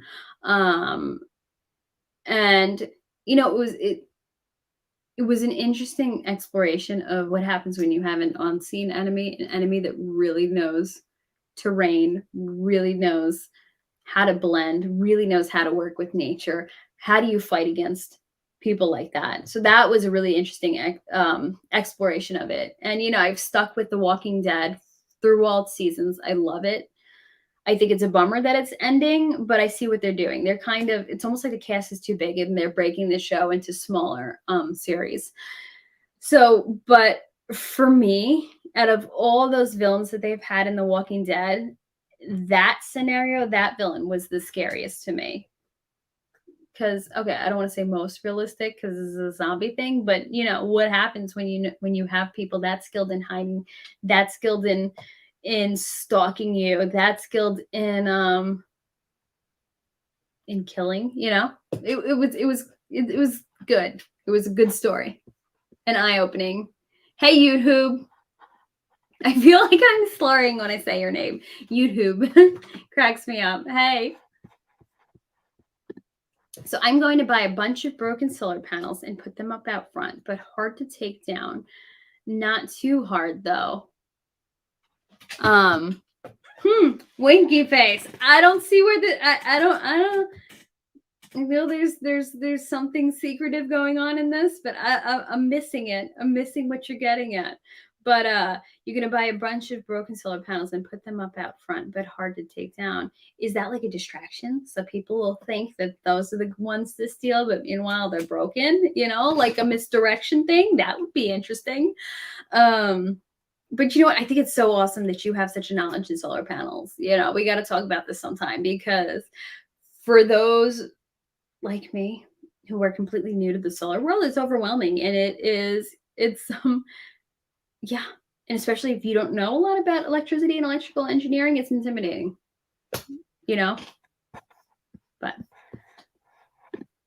I miss so much. You don't know what's going on. You'd be lost, but that's cool. It's better. Hey, it's on Netflix if you want to catch up. So I think it's good. I really like The Walking Dead. I used to go to the conventions. Oh, just say YouTube instead. Well, thank you. I will say it that way in the future. Hey, Andrew Kennedy. Oh, okay. So I did. Okay, smart. I love that idea of misdirection because it's cool. Okay, so Torin, if you look at his comment before, okay, misdirection, you kind of funneling people to think something else is valuable that actually isn't. You know what? And I think that could be applied to so many other things on your property. So that is, thank you for giving us that idea. I'm thinking of all the other applications of it. It's almost like taking the bait. Here's the bait. Now I'm going through my mind. I'm like, you could do that with cars. You could do that with anything on a property. Interesting. I'd get a solar panel to charge my phone or whatever if we had any sun here. Wait, where are you at? There's no sun. Are you in the UK or are you in the Pacific Northwest? If you don't want to say, it's fine. But now I'm curious. Where are you guys from? Where's everybody from? If you want to tell your general area, I'm curious now, because our area definitely affects how we plan and how we do things in these type of scenarios. It rains here 2 to 3 days. My dad checked the light meter years ago, and on a cloudy day, there's 16 times less sunlight. Ooh, that's pretty significant. Now, here's something interesting. So you'd get a solar panel to even you said to charge your phone or whatever. So you would even be cool with electricity on a smaller scale, right? If we had any sun here. So you're saying you don't need it to power your whole house. You'd even like it to do your phone, but you don't have enough sunlight. I don't know enough about this, but I've heard of people turning their bikes into a power generator. So you know, like those flashlights that you can buy where you wind it up and you keep winding it for 2 minutes and it gets you however long worth of electricity to power your flashlight. I've heard, and again, I don't know how long you have to pedal for. I don't know how much power it gives for you, but I've heard of people hooking up their bike, you know, where the wheel would be, to one of those generators where I guess you would, you know, spin it and it would somehow store and generate power so that they can charge things. And I guess you could do that if you were adventurous enough to figure it out. You could do that for your cell phone. That would be cool. That would be a cool experiment. I already knew you were in the UK. It's a joke here. Yeah, because I've heard some things about your weather over there. It seems beautiful. Like, and you know what? It always kind of throws me. Like let's say when I watch Ted Lasso, they film on a lot of sunny days, and I'm like, okay, from what I know about London, and I know Richmond's a part of London. That's where Ted Lasso takes place. I'm like, there's too many sunny days. I'm like, I don't think it's always that sunny there. Isn't it overcast? Because I know it's like the Pacific, or our Pacific Northwest. But I'm sure there are other options for charging, you know, for off the grid charging. Get a belt driven exercise bike. And thank you for explaining it. See, because I didn't know enough about how to put it, but there's the answer. Belt driven exercise bike and a GM 1-wire alternator. Awesome. Yeah, I would do that. I would try it and experiment with it. And you get some exercise too. I just don't think about attempting to power the house. It's overcast here nearly every single day. Manchester. Oh, okay, yeah. Yeah, I mean, I would do what Tin Top says. That would be pretty awesome. And yeah, I mean, sorry, unfortunately you can't power your whole house with a bike, but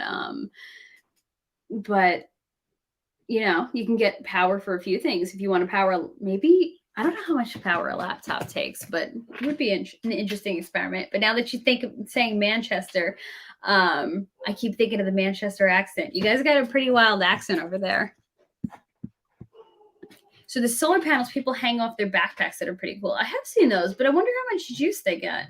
And I've also seen people have, just those little miniature tiny folding things. And I'm sure they get something. It's like you can put on the dashboard of your car, but I don't know how much that they get power-wise. Oh, yeah, I love it. One of my favorites. It's so good. I have some prepper friends who have thought a lot about misdirections. I'm thinking a lot about how to confuse people first if they come with nefarious intentions. First, dogs. It's true. It would confuse people, but it would also scare people. And the great thing is, speaking of dogs, I don't know if you just heard my dog barking.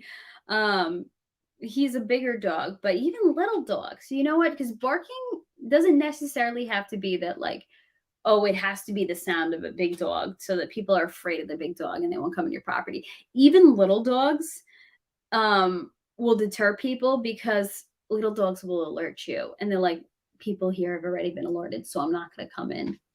So, but you want to know something interesting?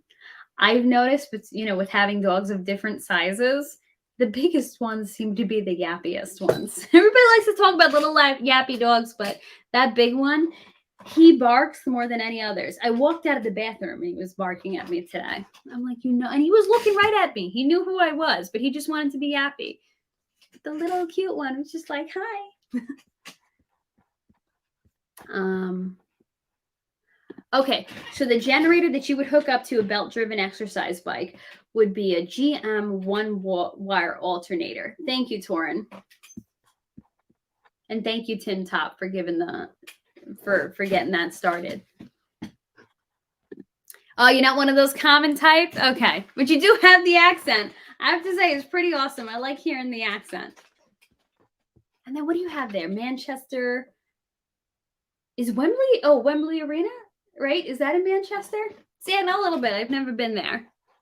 Isn't there like an O2 arena in Manchester? I don't know. Somehow I know the arena. I have an idea of different arenas in different countries, even though I've never traveled to those countries. Dogs like Cujo. It's Cujo, right? Yeah. I guess, yep, that's a Stephen King dog. My dog is not named Cujo.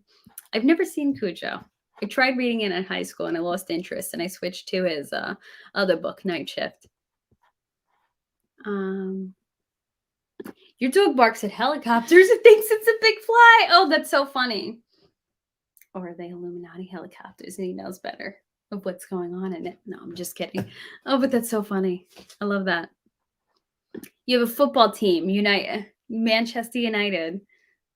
See, I have heard of that. I don't know much about sports, but I do know you have that football team. But yeah. So I think, you know what? I think that's going to be where I'm going to end it for now. And, it was nice to kind of to discuss this, to bounce ideas off with you, off of you guys. I think it's really nice to be able to connect with other people who are on the same page and who are trying to be prepared too, because in certain regions, it's like an anomaly. People look at you like you have 3 heads if you have some extra food in your pantry. Like literally, there are people around here who will go into the grocery store every day to grab what they need. They don't want to keep extra food on hand. And I know that sounds extreme, but no, I've been in the grocery store and seen people comment like, oh, he comes here every day. He just buys what he needs every day. One time a person at a cash register was commenting. And I just can't fathom that. Because first of all, who wants to run to the grocery store every day? And then now with the supply chains, sometimes things are like out of stock a while. So you want to have a few extra. So I can't comprehend that. But, you live in certain areas that you live in certain regions, people will look at you like you have 3 heads, like that is the most preposterous idea. Meanwhile, they'll run to the store for bread and milk, which are not necessities, if there's a snowstorm. So I don't understand the mindsets that's around it, but I guess it comes back to that whole, fluoride stare mindset, that saying, that they're just these things that people, and I think it's intentional, where they don't want you to take care of yourself, where, we're kind of programmed into a mindset to rely on somebody else, to rely on the government, to wait for somebody to help us. And people get programmed into that where that's the norm. And then doing anything else outside of that norm is just, it's weird. It makes you crazy. You're paranoid. Let's see.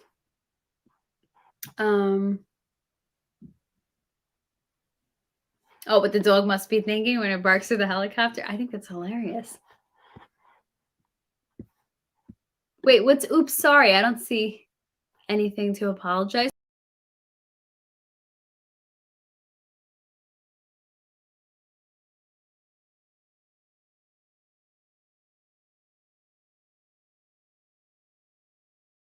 Okay, I'm back. You know what's annoying about laptops? Sometimes the trackpad, I guess, has certain, what's it called? Has certain ways that, like, if you put 3 fingers on it in a certain way and swipe the wrong way, it hits back on your browser. And like Kevin always figured that out. What does that? And it's so sensitive. And I guess I accidentally moved my finger in the wrong way and it just brought me back. But I am back now. Right? You guys see me? So what happened? Why did you say oops, David? Did your comment get pulled? I don't know. I didn't see what happened.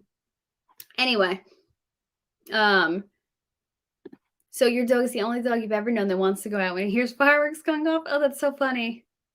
My little one does that. He's sat on the front porch and watched fireworks with us before. Meanwhile, the big one is hiding. So great. Oh, so you have Torin, you have a Great Pyrenees Anatolian Shepherd. I've heard great things about Pyrenees. My friend has like 4 of them, but they're great family dogs. Oh, so what kind of dog do I have? He's from the shelter, so he's just a mutt. But they think he's like part German Shepherd and like part Chow, but he also kind of looks like a lab. So who knows? But yeah, but he's funny. He's kind of a jerk. My dog. Let's see. Maya Flat Earther, I first saw this channel because so I am still not a flat earther. I hope that doesn't make you think any less of me. But here's the thing, I don't really care what people think. So, if you're a flat earther, I respect that. You know, I I don't think it really matters what shape the earth is, as long as we're on the same page with other things. We find other commonalities. I don't think it's something worth fighting for, because I personally believe that they want us to fight over it. They want us to divide into factions. Because notice, like, the globers and the flat earthers, like, there isn't like a mutual respect between a lot of them. Everybody goes at it. And I'm like, the powers that be want us constantly going at each other, so that we're distracted and we don't know what else goes on, so I look at that and I'm like, it doesn't matter. We can find other commonalities. So yes, here's my little vase that looks like a globe. I'm still a glober, but people, and I had mentioned this before you came in here. I'm like, people are like, oh, well, cognitive dissonance, you'll eventually get to it, or you just don't want to accept what's in front of you. And it's not that. Listen, if I was convinced of the evidence that I was given, then I have no problem accepting it. Cool. That doesn't affect my life, the shape of the earth. I'd be cool with it. But because of where my background is, in science and in research, I want to see evidence presented in a certain way, and it needs to. I don't want to hit certain criteria, but it hasn't been presented in a way that's that convinces me at. You know what I mean? But I'm open, whatever. Somebody shows me otherwise. But honestly, I believe that it's a psyop. It's a psyop to just get us fighting. So I kind of just leave it at that. And I'm kind of a little apathetic about it. But it was cool to talk to him and to see why. Because really, I had him on because I wanted to see what the perspective was. I wanted to see why people believed it. Because because I believe in the globe doesn't mean I wanted to shut everything down and be like, oh, these people are crazy. No, I want to know why. I wanted to hear what was going on behind it. And it was cool. It was cool to be able to talk to him. And it was cool to be able to connect with other people like you. So thank you for subbing and coming back here, even though I'm not on the same page. I love Maltesers. They got such a good personality. They're good little guys. I have one too. We are already living in a zombie apocalypse. I see them every day, man.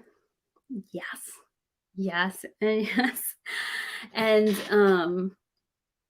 trying to think of how I can put this, but notice we have even more zombies, people seem more dead and zombie like and shut off more than ever, and more unable to, I don't know, reason. Like, people just don't want to hear other sides of things, and I mean, like, with what's been going on the past 2 years, I think it's really revealed who is a zombie, but it's also made more people zombies. And to anybody who's like, look how crazy she is, I don't mean literal zombie. But you know what I mean. Me and Tin Top mean that people a little something's going on up there. People are kind of dead. People are asleep. That's it. People are really asleep. And I honestly don't believe there's any chance of waking them up. Because if you have not been woken up at this point to what's going on in the world and the powers that be and how we're being manipulated, and what's going on with the Great Reset and how we're being treated, then there's no hope. There's nothing else that's going to wake you up at this point. If you haven't had your eyes open in these past 2 years, then, you're just a zombie.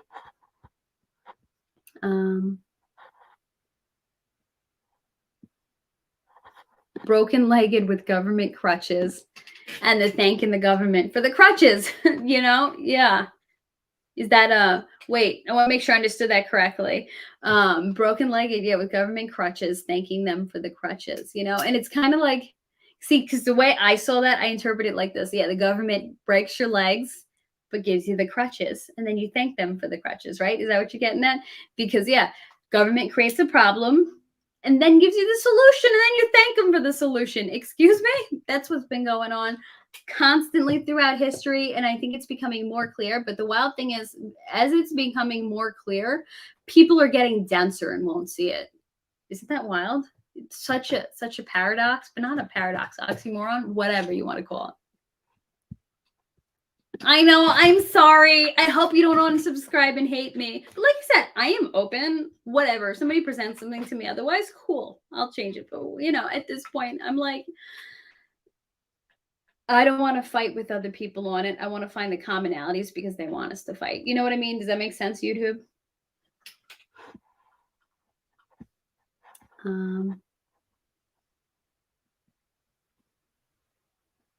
It says, oops, sorry on the screen as I'm rugged. Yeah, because I guess I saw myself becoming rugged as I was being pulled out of here. Let's see.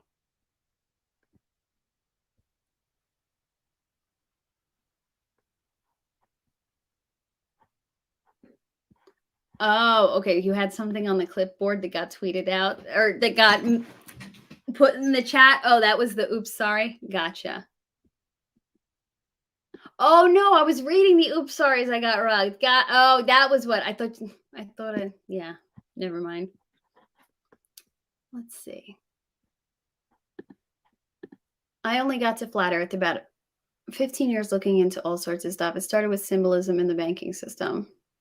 Yeah, that is another rabbit hole. And it's interesting because, when I talk about the antediluvian stuff, you see how even this is linked to it. It just all comes back to all those factions of darkness that are basically, it's amazing because yes, humans can be dark and evil, but then you start seeing how much we are manipulated too, that it's not always coming straight from the humans, that it's coming from manipulation by dark forces, and that the banking system and the symbolism and the occult that all comes into it. It's really, you really start waking up to things. And then I feel like you, even in just those things, even if you don't get to the other, conclusion that you've gotten into, but those, even just the banking system and the symbolism, there's no looking at the world the same way again.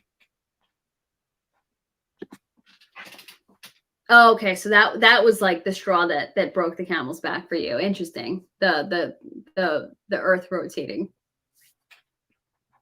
Okay, you're gonna let it slide. Okay, you still you don't like that I'm a globe head, but you thank you. I appreciate it. You'll let it slide. Well, thank you for not disappearing and being like that bastard. Once you cross the Rubicon, you can't go back. Yeah, once you have your eyes open to certain things, whether it be this, the earth or whatever you believe about that, or everything with the occult and the symbolism and the Fed. Yeah, there truly is no going back from that. If anything, I've been focusing on flat earth way too much at the expense of everything else. You know what? And it's interesting you say that, YouTube, because once I started looking at it as a psyop, then that kind of makes sense, and I'm not saying, oh, you're completely believing in a psyop, but even like there could be multiple facets to the psyop. Maybe part of the psyop is having us fight, and then when you look at the fight, you're like, wow, the fight is a distraction from everything else, because look at this. Maybe like, debating it has driven you too much into this theory at the expense of everything else, and it's become all consuming, so maybe that, and you look at that and you have to step back and say, well, maybe that's the powers that be, that's what they want me to be distracted by it, and I'm not saying you have to abandon that belief in flat earth, but yeah, you have to be careful, because gosh, if you have dove into it so much at the expense of everything else in your life, then you're kind of playing into their hands, and you could potentially end up asleep to a lot of other things that are happening. So yeah, you know what, for me, I'm like, I don't think it matters either way what people believe about it, but be careful that you're not like, that you don't have a single-minded focus, that you are aware of everything else that might be happening, with the way we're manipulated in this world. How I Made says, that's exactly how I go about it. If it's provable or probable, I can accept it, but I won't disagree because I refuse to believe it. Okay, gotcha. Yeah. So you want to see the evidence, but you're not going to outright dismiss things right away. You won't disagree because you refuse to believe it. Yeah, yeah, exactly. So it's like the same thing here. Like it's not because I refuse to believe it. It's just I haven't seen the evidence that I want to see about it. And I think that's also a non-hostile way to approach things, because when people shut something down right away because they refuse to believe it, that makes the situation really negative and hostile. That's how fights start over this stuff, and that's how people start getting nasty with each other. There's that saying that don't be so open-minded that your brain falls out. And so you want to be careful when you're being open-minded, but I think it's good to hear both sides of every argument. Even if something sounds preposterous, why not see what the other side says? Tin Top says 100%. Flat Earth and globe Earth is a total distraction. Fight about race, genders, immigration. As long as you let the people on Capitol Hill do whatever they want to. Yeah, they want to keep us fighting in whatever way. They want to keep you protesting. They want to keep you worrying about something else. That famous saying, give them their bread and their circuses and they won't revolt. So, you give everybody distraction and then they go about doing whatever they want. The Great Reset, the WEF, everything. And like you said, flat Earth and globe Earth, yeah, total distraction. Because in the end, how does it change our lives? Whatever shape this is, we're still living on it. And there's some people that think it's torus shaped, Torrus. So there's a hole going through the middle, which then comes back to flat Earth theory. There's so many ways to look at it. Societal collapse is slow. Most don't recognize it until it is. It's like the frog in boiling water, right? Frog doesn't realize it's being boiled because it's just gradually acclimating until it's too late. And that's the thing, even if you look at our rights taken away, people, a lot of times, unfortunately, people are willing to give their rights because it makes them feel safer. Think about the Patriot Act. And it's a slow slide. You get used to these things, different things in society. You just keep accepting these different things because it seems little or minor at the time. Before you know it, you look back and all those minor things added up to something huge. All those little molehills added up to a mountain. It's true. And then all of a sudden you're there and you recognize it and you're at the point of no return. So it's really a scary thing. And that's why it's important to be aware. And that's why as more things happen, they start giving you more distractions and more new TV shows and more Netflix and this and that, your bread and your circuses.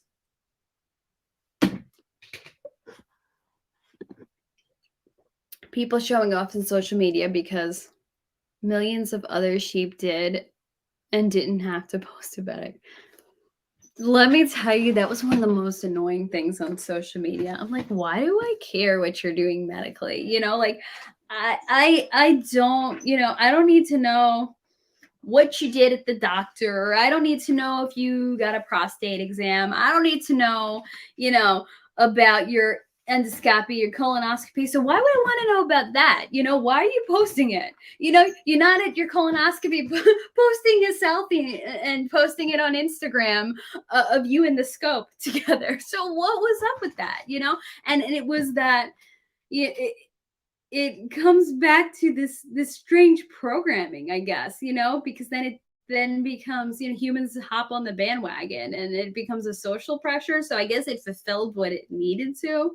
But yeah, it was so freaking ridiculous, Yeah, I want to see these people at their next colonoscopy posting selfie next to the little tube or the camera, whatever. Gosh, people are just out of their minds. They've completely lost it. Complete cult.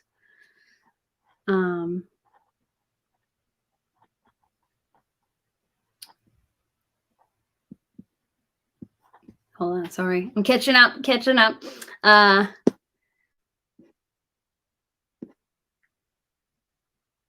Yeah. Ooh.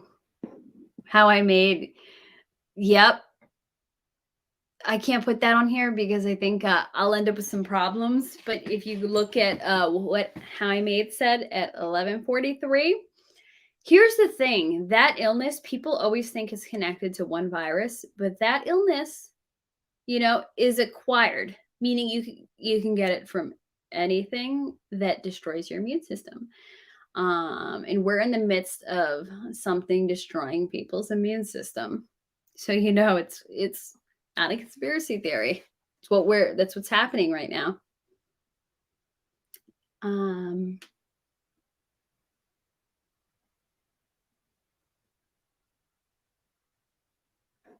Let's see.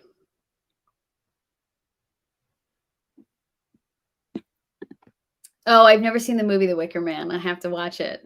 But I know that Nicolas Cage is like, that's where that joke comes from. What does it mean? What does it mean? Yeah. You know what? But we have this occult that's formed the past few years, right? If I say it, I'm going to get a warning under my screen, that when it gets posted, but the cultist, and, but yeah, I'm with you. We are living, the whole world is a cult, and only a small fraction of the people are aware of it. And that's where the word conspiracy theorist comes into play. It's made to isolate those people who are aware and make them seem crazy. Because how else can they fight against it? If you make somebody seem crazy, ignore the crazy person. They're just conspiracy theorists. Chat is popping. I'm enjoying this poppin' chat. Thank you guys for being so interactive. I am loving this. Okay. So it's more about the Earth rotation not having compelling evidence, but I've seen enough of the flat Earth evidence too. Yeah. And you know what? And there's nothing wrong with, I feel like, having a difference of opinion on this. The problem is when we start fighting on it, we're playing exactly into their hands.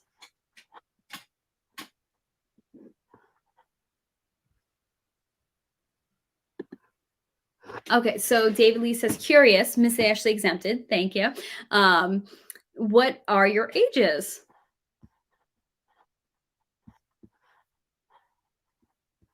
To the point they've replaced God in their own mind because they are almost all atheists. And I know a lot of people would like to argue on this point, but truly, even if you don't believe in God, when people have a moral compass, that that becomes their guiding principle. It helps keep things in line because they have like this North Star, this guiding force to them. So even if you're an atheist, I would say atheists should agree on this point that it keeps society in place. It helps that veneer of civilization when people have a faith, when they have a moral compass to follow. So and unfortunately, in society, people have replaced God, and they have all these false idols, and they believe there's no God. So now anything goes, and then you end up with a more quickly collapsing civilization because of that.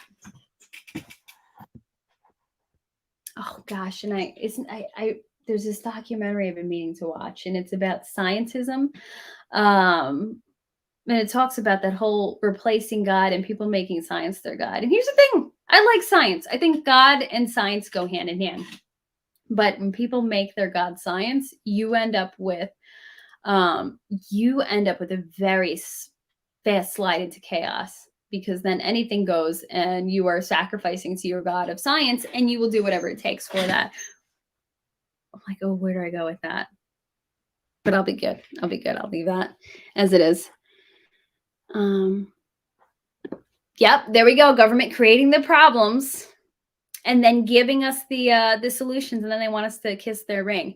So How I Made says they cause all the destruction and crime on the street on purpose so that they can draft bills to fund more policing. This is how government gets larger and larger. Yep, it's that slow slide into bigger government.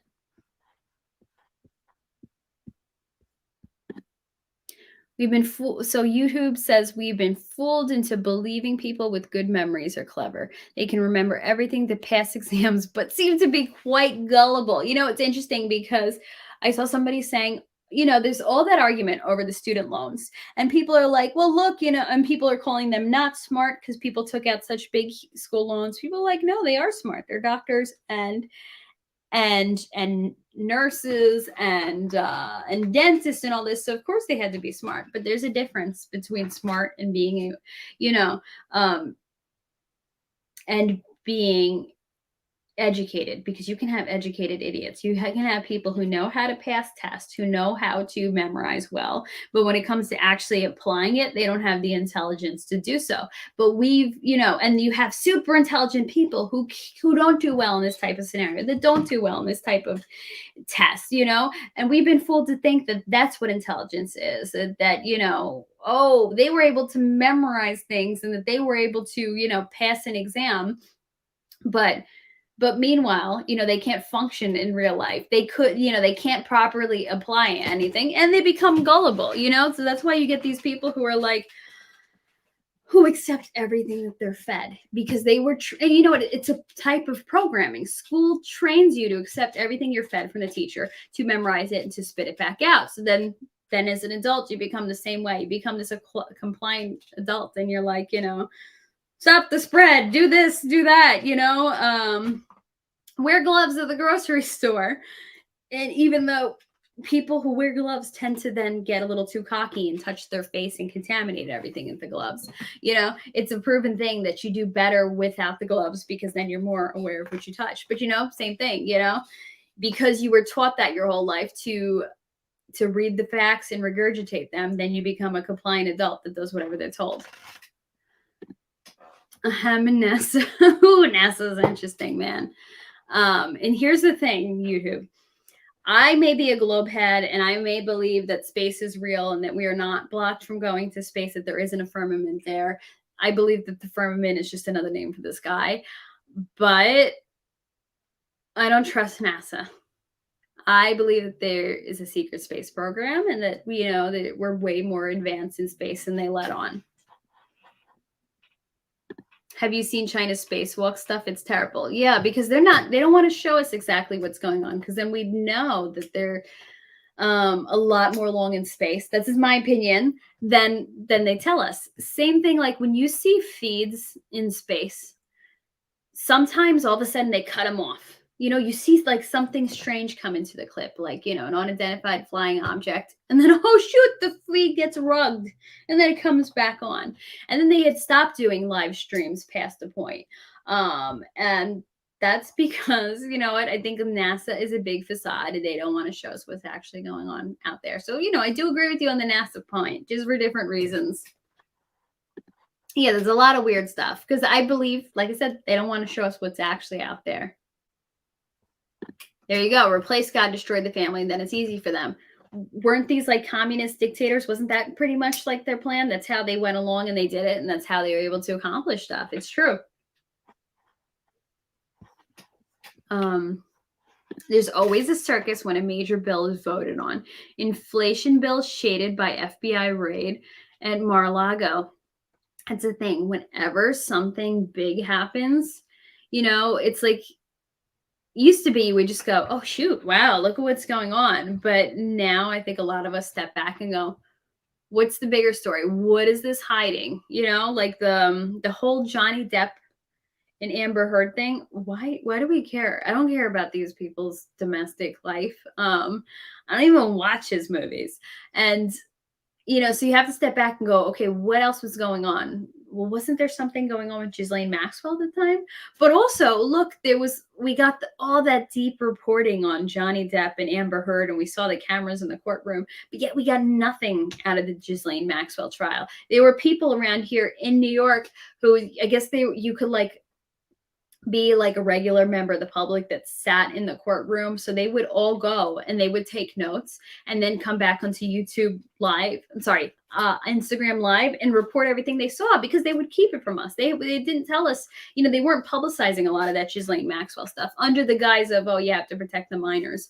But still, there's a way you can report and still protect the identity of the minors. But yet we got all the Amber Heard and Johnny Depp details. And that is because of that thing. They were giving us a circus to distract us from what else was going on, or to, or to even like, to distract us from what's going on. But it also showed us that, they could have done that with Ghislaine Maxwell and they didn't. It's probably because the politicians were on her client list. If I watch it, make sure it's the original with Edward Woodward and Christopher Lee. Okay, thank you. One of the scariest films ever. Oh, now I gotta watch it. Thank you. Now I'm very intrigued. CIA coined the term conspiracy. There you go. Because you know what? They're not a benign organization. They are behind, and it's like a known fact, behind collapsing governments and behind uprisings in other countries. You know, we will mess with other countries' politics to get the stuff we want. And the CIA is the one doing it. So you know what? The fact that they coined the term conspiracy should ring alarm bells and red flags for everyone.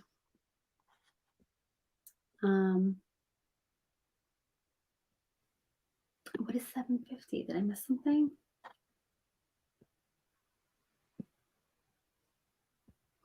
Aim speak. I remember that. I'm not a Christian, but I can't debunk them. Interesting. Okay, that's pretty cool.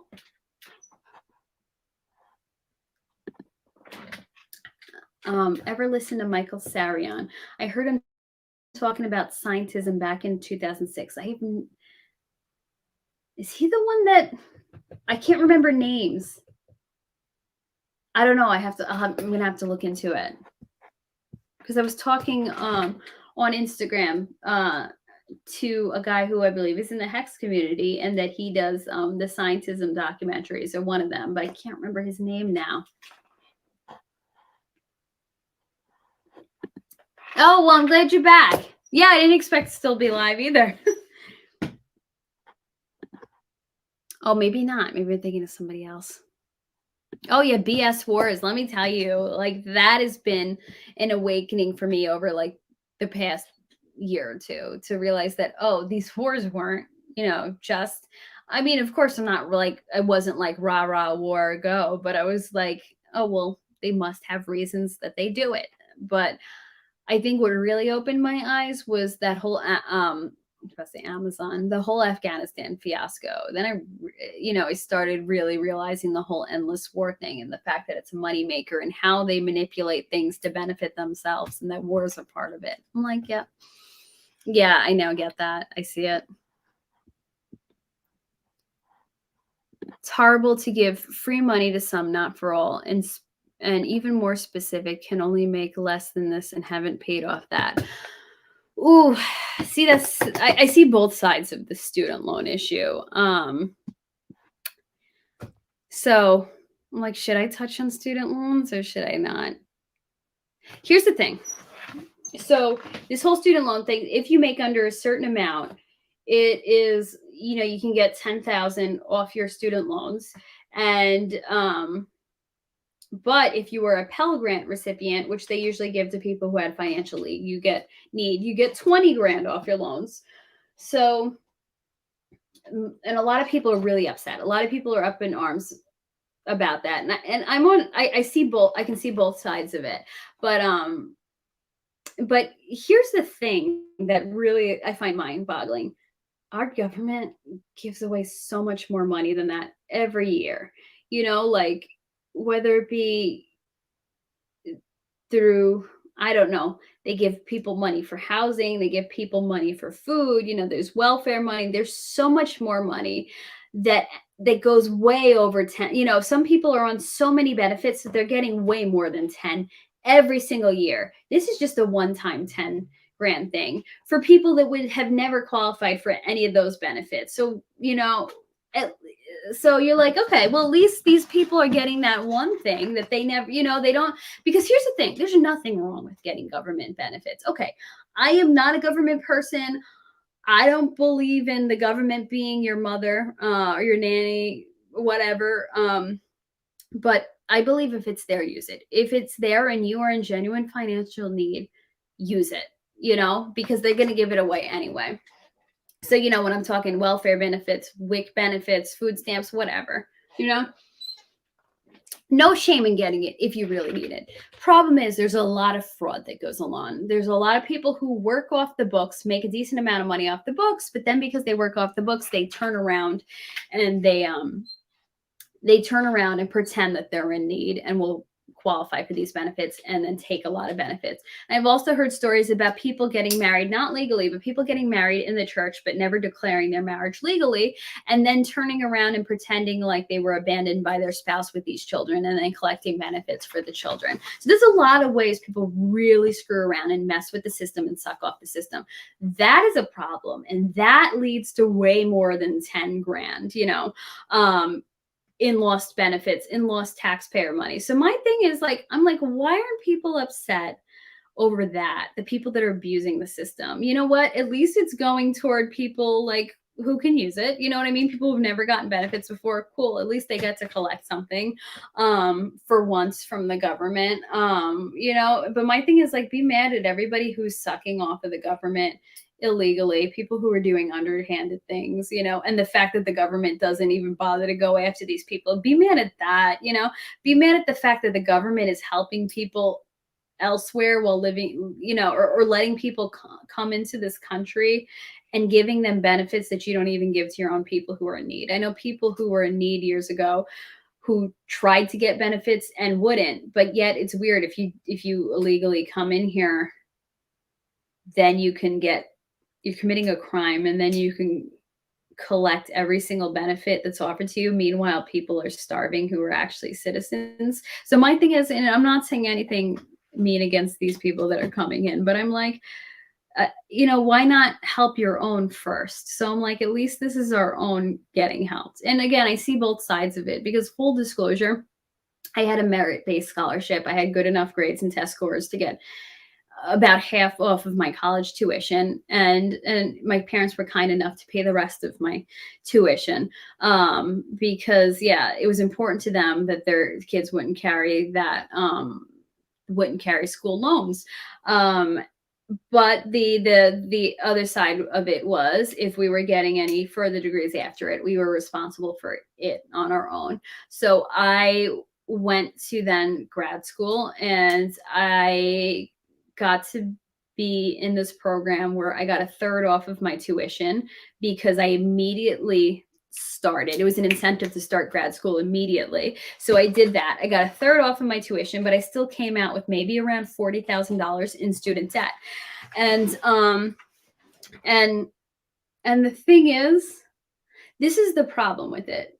Of course, cool. I'm going to get 10 grand off of it, I'll take it. They're going to give it away anyway. But the problem I have with that is, again, I don't believe in the government being your nanny, but my thing is the government wastes so much money. At least it's going to regular people. And I feel for the people who have paid, my parents paid, and they're not going to get any of that money back, but it is what it is. And they're like, whatever about it. But here I am, and I can benefit off of that. And, but my thing is, I do believe that school loans are predatory lending. Because if you think about it, if you're 18 and you don't want to go to college and you want to start your own business and you need like a $10,000 business loan, they're not going to give it to you because you don't have a credit history, because you don't have, whatever else you need. But yet they will let you sign loans and get $100,000 in grant for school debt. Like, as a kid. And some people want to argue 18 is not a kid, 22 is not a kid, 24 isn't a kid. That's how old you usually are when you finish grad school. But in our society, because of the way that we don't put a lot of responsibility on teenagers and children, you still basically are a kid at that age. Your mind is still a kid. So when you sign that, you have no idea what you're signing. So when I agreed to those student loans, I couldn't completely grasp what it was like to have to pay that. I didn't understand that paying that large amount, making a $500 payment every month, that it was going to interfere with a lot of my other goals and financial plans. And I guess it really hit me hard. When I started working and making money, I realized, I had the money to buy, because at the time houses upstate were really inexpensive. I'm like, I'm making enough money to be able to buy a cute little house upstate that I can go and have fun at and hang out with in the wilderness or whatever. Not the wilderness, but you know what I mean. And I was so excited that cool, this worked. And and here I am young and maybe I'll be able to get a house already. And I did, the calculations and everything looked like it was working out, but it didn't occur to me that, oh shoot, my loans were kicking in. And my loan was the same amount as the mortgage I would have been paying, or it was more at the time. And then it completely took away my ability to do any of that. And it's taken away my ability to do other things. Because that money is a large commitment for some people, depending where you live, where the living costs are already high. And at that point it hit me that, oh my gosh, I did something life-changing that's now affecting the rest of my life. But I didn't realize that until I got out of grad school and I was working. Because when I was a kid, you think, oh, that'll be easy to pay off. Or yeah, I'm going to be working that job that I want. And they start you at this much a year, which as a kid, it sounds like a lot. And then you realize that it's not. But also you get in the position where you yeah, like I said, you don't completely understand, but also you don't realize that your life circumstances are going to change, that something could happen and you're not going to have the ability to make those payments. Like, I didn't realize that I wasn't going to like my career field. I also got into a situation that changed my work situation outside of work, where, I'm like, how many details do I want to give? But that I ended up helping somebody out, some family out, with something that I willingly chose to take a lower paying job so that I can accommodate that at the time. So and I didn't, it was, to help an ill family member. And I didn't understand at the time when I was in school that these scenarios will change your income and that you won't be able to pay. So my point of that is a long way of saying that, keep in mind, people are like, oh, if you take out a loan, you should pay. Yes. But keep in mind that these were kids making decisions. You can't even trust a kid sometimes to drive, a car responsibly. And yet, you're letting kids sign massive loans. And I'm telling you, I had no concept of what it was like to pay that. And again, it might not sound like a lot to you, but my life circumstances had changed. I didn't end up in that job. I didn't understand that starting salary wasn't a lot of money. I had no clue what I was getting myself into, and I regret it. I joke, can I return my master's? I rather return my degree and not be stuck in debt. Because like, okay, maybe that amount of debt isn't as much to some other people. Maybe it's not a lot to you guys, but right now in my circumstances with what I make, it's a lot, and I don't anticipate myself paying it off anytime soon unless, Pulse X moons. So my thing is to just have sympathy for the kids that had no idea what they were getting into. And it's like, what you should have that financial literacy. And the nice thing is the way I was raised with a really great sense of finances and financial literacy. But I was also sucked into, and even my parents believe this, that there's some good debt, and that, to get your degree, that'll be a good debt. But I know better now, and I've warned people away from it. And even my sister said, you know what? I'm glad I didn't end up going to grad school because you told me about, what it was like in school debt. And I'm so glad I didn't do that, So basically I warn people now that it's not worth it. And okay, why did you even go and get that second degree? Because at the time I wanted to be a teacher and I couldn't get my certification in New York State without it. So basically I was forced into getting this master's. So sorry, let me catch up now. Is that a 120 format camera behind you? I have no idea what kind of cameras are behind me because I didn't buy all these. These are belong to some family members. So I think I got that one up there from a tag sale just because it looked cute. I got this in the trash. I don't know. I have no idea what they are besides that they just kind of like look cool and vintage. So I don't know enough about cameras. But I had looked in. Oh no, I got that one from a tag sale too. Yeah. Oh, so those are the 6 centimeter by 6 centimeter negatives. Yeah, I have no clue any of this stuff. Besides, I did put some 35 millimeter film in that and played around, but I haven't developed it. Um, yeah.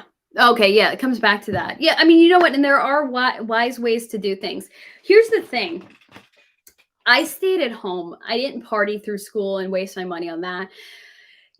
People do make bad decisions. People do waste take their student loan money and like buy expensive stuff. They go on trips, they party and um and and don't choose to work during college. You know what? That is unfortunate. But here's the thing. Like I said, all that stuff I said about school loans, I'm going to say something unpopular, but I do believe and even if I had paid off my loan, I would still believe in this. I believe we need a reset in school loans. We need to change it completely, change the regulations, because actually colleges used to be cheaper when school loans were harder to get. Because school loans were hard to get, they competed with each other in pricing, and that drove down prices, that competition. But when school loans became easier to get, they didn't have to compete anymore, and the cost of colleges rose higher than the cost of rose faster than the cost of living and the cost of inflation. So if you were able to reform school loans and the way you give them out and everything, so I honestly believe it would be a huge economic boost if they wiped the slate clean of all student loans and just got rid of everybody's federal loans. Because you want to know what? They're sending more money than that to other countries randomly, and they waste so much more money with that, so that would actually be a good thing, and it would boost the economy. And I know you guys are going to hate me for saying that, but I would say that even if I had cleaned my student loans, because we need a clean slate, get rid of it all and then regulate it, then make it harder to get. Also send them directly to the schools, because I think what happens is they send them to the students, and the students can ask for how much they want in a loan, and then they send part of the check to school, and then they're irresponsible with the rest of it. I think the loans need to be paid directly to the schools too. So there's a lot of reform. You need to just wipe the slate clean and then reform. But that's not going to be a popular thing. Let's see. Sorry, let me catch up really quickly. Oh man, you guys are saying so much good stuff about secret space program and interesting about NASA. Crypto BD, I've traveled to China plenty. It's truly a communist country. No one in the USA knows what it truly means to have the government that controls the full narrative. And all the people praising China lately. Didn't Nancy Pelosi praise China or something weird? And I'm like, people have no grasp of what that's like to live under. Oh man, I gotta watch The Wicker Man.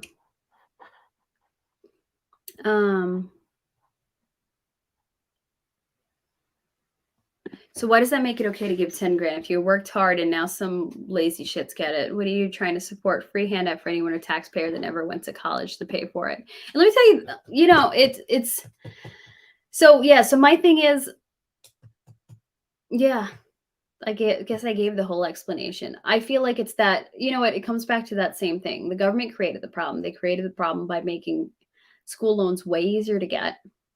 And then here's a little bit of a solution.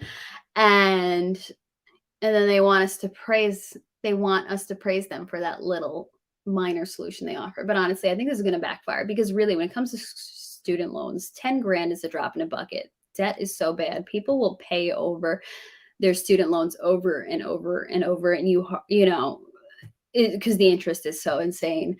So wait, hold on, I forgot where I was going with that. So when it comes to that, because of the interest, 10 grand is nothing. It's like spitting on a fire for many people's student loans. So I think it's going to backfire on them, because now people are going to be upset they didn't get their full thing. And then people are really going to turn on the government, maybe in these next elections. Yeah. No, it's not. No, I agree. It's not free money. What makes it fair to choose where and what college? there isn't general college tuition for all. If so, then easy, okay, understand. But if you all go and have the same deficit, but now the government is picking and choosing who gets extra money. But you see, the thing was, yeah, it is odd, the picking and choosing, but because it's now like, oh, only certain people under a specific amount of money that they make. Um, it's weird. This whole thing just smells bad. And you know what? Yeah, it is it unfair? I guess, but again, it comes back to that whole thing that they made a mess and now they're trying to give us a solution and they want us to kiss the ring for giving the solution. Yeah, I agree. That whole entire school loan program should be terminated. But why is the federal government even in student loans? It should just be a private thing. I also took out a small private loan because I hit my limit on the federal loan, which is weird because how do some people end up with six figures of student loans, but yet I hit my limit and I didn't even hit 50 grand and I had to take out a small private loan. And actually the private loan was easy to get. Yeah, so why is the federal government even in federal loans? That's weird. Yeah, no, it truly is a national disaster. But you know what? When you look at the paralyzing effect it has on young people and the economy, where young people aren't buying houses, they aren't getting married, they aren't having children, you start to wonder if it's intentional. You know, like let's weigh down everybody in debt. It become debt is slavery, debt is bondage. So you are enslaving a whole group of people. So it probably is intentional that the government gives out student loans. I'm not complaining for myself. I was lucky enough for my parents to pay for it, but I don't think other taxpayers should have to pay for others. Not fair. No, I agree. It does suck. And I guess my maybe it's also kind of jaded. I believe everything is tanking, everything's collapsing anyway. So at this point, maybe I've also kind of given up, and it'd been like, well, whatever. They're gonna give out money. It's hard. You see them wasting so much. I guess you also, or at least for me, kind of become jaded and be like, all right, cool. Do I get something too? I'll take it. Gosh, yeah, that I can get on board with. Money laundering scam for elites to brainwash generations. It totally is a brainwashing. And it just gets worse throughout the years. It was brainwashing when I was in, and I am still relatively young and it's even worse now. Yeah. It's dark. It's not a nice environment, schools. Fair is a place to ride rides, eat kettle corn, and lose money on rigged games on the boardwalk. Nothing the banks or governments do is fair. Yeah, no, it's true. So, and I guess that's where that kind of jaded perspective kind of comes from. Everything's collapsing. They give money where they shouldn't. There's people cheating, the system, because here's the thing. I don't know how many billions they're spending on this. If they didn't, this is also the way I look at it, right? If they weren't spending these billions on this student loan forgiveness, it's not even a complete forgiveness. They were going to waste it somewhere else. You know what I mean? It's not like, oh, they would have not spent that. Let's pretend it's 10 billion. I don't know how much it is. If they did not take that 10 billion and put it into school loan forgiveness, they were just going to waste it somewhere else. So you're like, okay, at least it's going to the people, and they're just trying to buy votes at this point.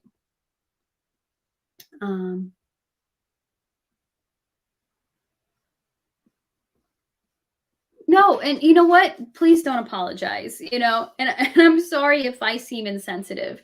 And like I said, full disclosure, yeah, I probably do have that bias because I do carry student loans, but on the other hand, my parents ended up those people, who kind of did get screwed over because they did the right thing and they paid and made that sacrifice and they don't get that money back, and yeah, unfortunately, I guess how they say, nothing is fair when it comes to anything in life, anything in the government.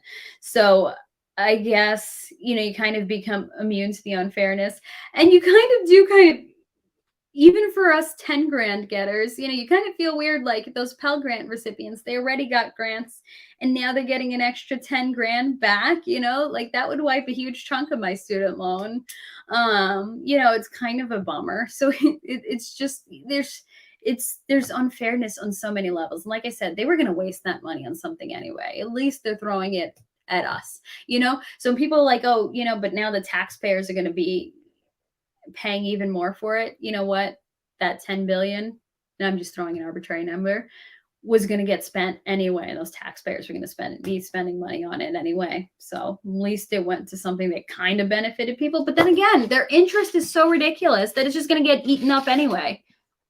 They're just buying votes. Hey, Warped Impulse. Oh, hey, Nate Stakes.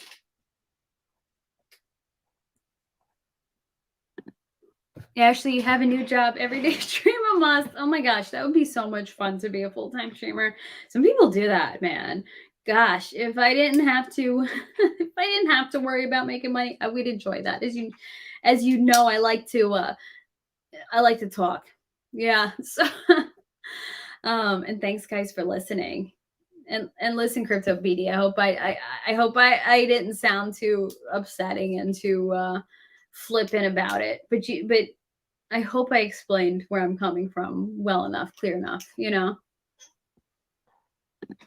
That would be fun. That's how I started out, and I do want to get back to that. The interviewing popular Hexicans.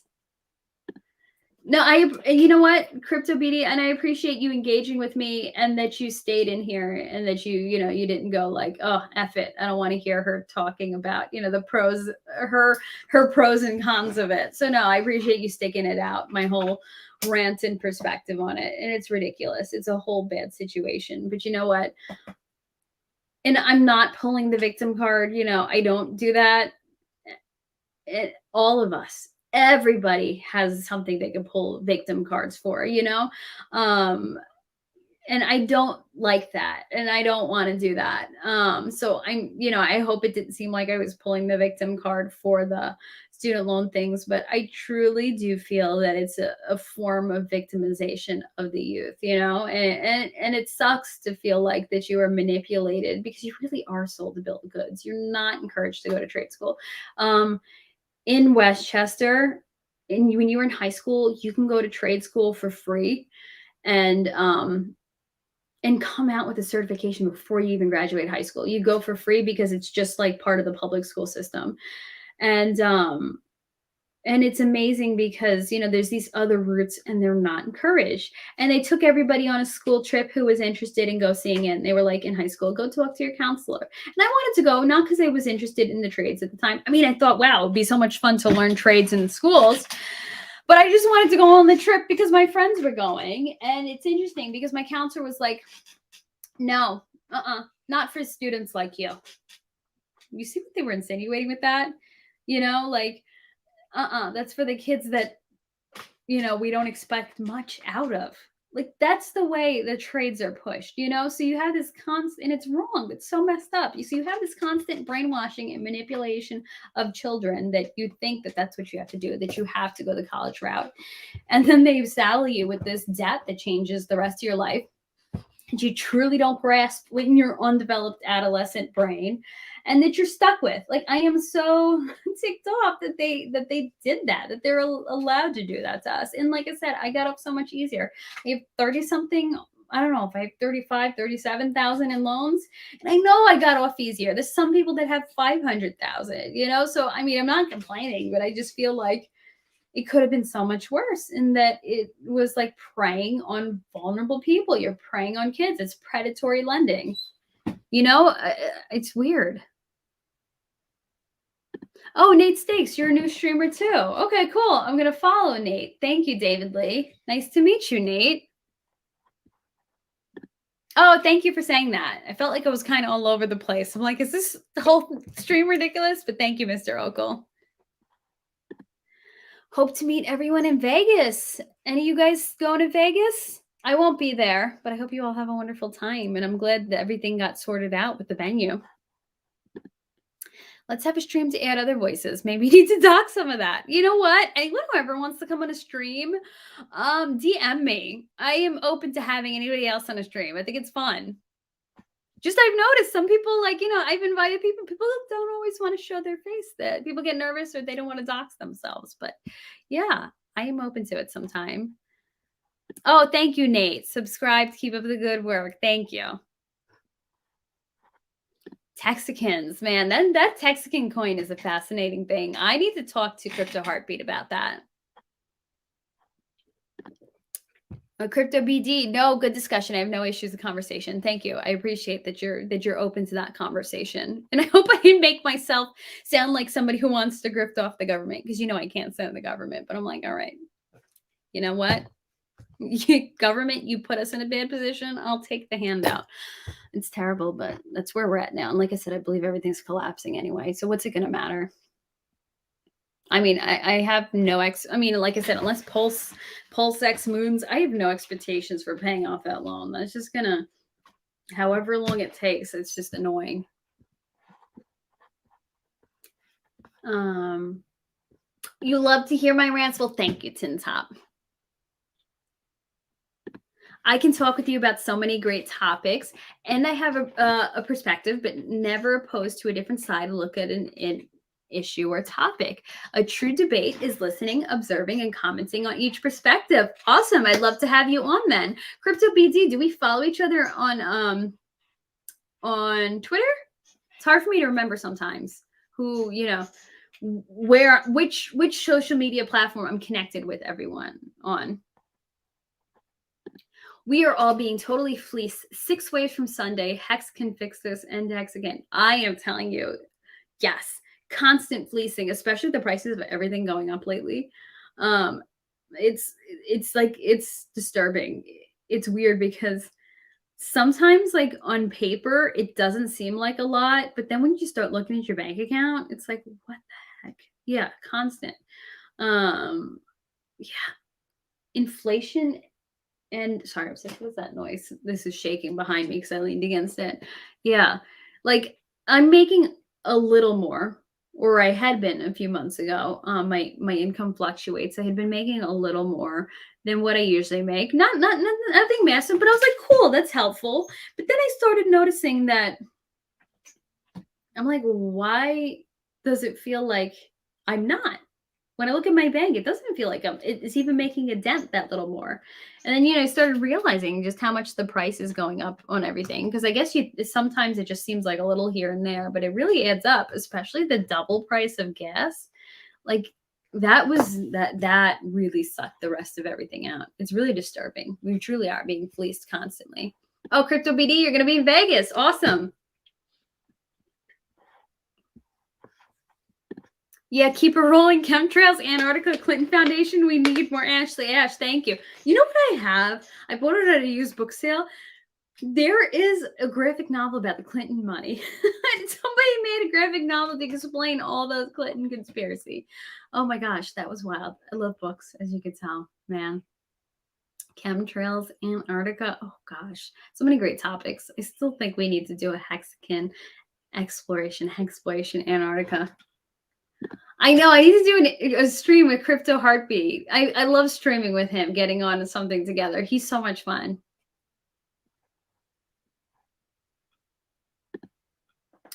Texan compliments Hex excellently. You know what? And that's one of the things I've been meaning to look into. I just haven't had the opportunity yet, but I'm so fascinated by it. So I have to, I really have to talk to him and read more about it. Yeah, and I do have to reach out to Archaics. And I have some other people I've been reaching out to. Some I haven't heard back from. Some of that scheduling is an issue. But somebody heard this podcast with him that was part of this mind-blowing week I have. I would love to have him on too. So still working on all that. It's a lot harder than I realized, booking people onto live streams. Oh, you don't know my Twitter feed? Can I share? What is my Twitter? Okay, my Twitter, sorry, I had to think about that, is Ashley is Ash _. Yeah, so if you're not following me, follow me on there. Usually the best way to reach me is DM me. Otherwise, I believe in the description is my email address. But usually Twitter's the best way, and sometimes it could be a little delayed. But give me time and I will answer eventually. So, let me put it here. And I'm pretty sure this is it. And this is terrible that I hardly know the correct. Ashley is Ash _ that I hardly know my correct Instagram. Oh, interesting. That would be an interesting stream. Since I'm discussing hex topics, have you been involved with the Maxi token and perpetuals? No, I haven't. I know a lot of people are opposed to sometimes some of these other projects that aren't Richard Hart products. I have nothing against them. I just don't know enough about them. I know that sounds terrible. Like I should be doing more research, but I just have a lot going on in my everyday life. I mean, I know we all do, but when I get home, I sometimes just like fall right asleep. So I don't always have the opportunity uh to research. It's like wild. And I've talked about this, I think last week, that I feel like COVID lockdowns, everything closing early, not going out like we used to, that it's really affected my, body's clock, that I get so tired so early. So I can hardly function. I can't even like binge watch a show in a decent amount of time because I like fall asleep during it. It's really crazy. So unfortunately, I don't get to do the research that I want. So I don't know a ton about them. I'm sorry, Crypto BD. But like I said, I'm not one of those people who are a maximalist that are like opposed to everything. Yeah, I'm a Richard Hart product maximalist. Like I pretty much have gone all in on that and gotten rid of any other coins I've owned, but I'm not opposed to these other products. I just don't know much about them. They're all about hex stakes. Shoot, there's so much going on. Here's my other problem. Even if I do the research, like it's there's no dry powder. I don't want to sell what I do have. I don't want to, convert it, cash out to buy this other stuff. I want to leave it as is. So because of that, I haven't had the dry powder to buy anything else. Honestly, if I had extra cash, then I would be doing all the research and I would be in on this. But I guess it's also FOMO. Like I feel like I'm gonna get so bummed out if I do read this stuff and I do like the product. I'm gonna be bummed out that I can't buy it. So that's kind of that's a tough one for me because I do love investing in this stuff. So they were liquid hex sticks. So best of the best. Yeah. Oh gosh, so many great products. Like I said, it's just I think honestly is what it comes down to. That it just becomes a bummer to me that I don't have the ability to invest in anything else. But you know what? What I do have, I'm grateful for. So that's why I'm not going to cash anything out to do anything else. But I am so happy for those of you who are able to get into everything else. Get out of the rat race. You don't slow down because you get old. You get old because you slow down. I was thinking of this song recently. This is Trace Atkins' song from the early 2000s. And he says, been getting up early, working double shifts, going to make an old man of me long before I ever get rich. And that is such a great just observation. It's such a great statement on the rat race because honestly, I'm a Christian and I do believe that God made us to work and that we are healthiest when we're moving in work, but not the rat race kind of work. God wants us to be productive in our lives, take care of our homes, our households, our family, put food on the table. But this whole, rat race thing where you're killing yourself for, these corporations that hate you, that's not healthy. That's not the way it's meant to be. And that's one of the things that excite me about the Richard Hart products, where it finally feels like, first of all, that I'm in early enough into something, to be able to make a difference. Like when I got into Bitcoin and Ethereum and stuff, I saw some nice gains, but they weren't life changing. But it was enough to take that out, to take profits and to cash it all out and roll it into Hex, because hopefully I'm in there early enough to, to change my life. And same with Pulse and Pulse X. I hope that it's an opportunity to change things, because in reality, it would be nice to find ways to get out of this, but it's hard. It's hard with that. It's funny because the rat race is based around money, but you need money to get out of the rat race. It's this crazy paradox, isn't it? If you've got hex stakes, you can stake hedron. Yes, I do have Hedron. I need to look into staking that. And then I know there's that whole icon thing, that what is it? That NFT that came with staking it. So I'm like, I do need to look into what I can do with what I have. And I need to get into the testnet too. So you sent me a DM on Twitter. Hopefully that was me. Let me check. I do not see you. I hope I gave you the right one. Yeah, it's at Ashley is Ash _ no, I don't. Here, let me. Yeah, I don't see you there. So Ashley is Ash _ is my Twitter name. So CryptoBD, I'm sorry, I don't see your message. I don't know. I don't think I can drop a link in the chat. Can I? Let me see if I can drop a link to my Twitter. Maybe that would be the best way to do it. Okay. Let me hit profile.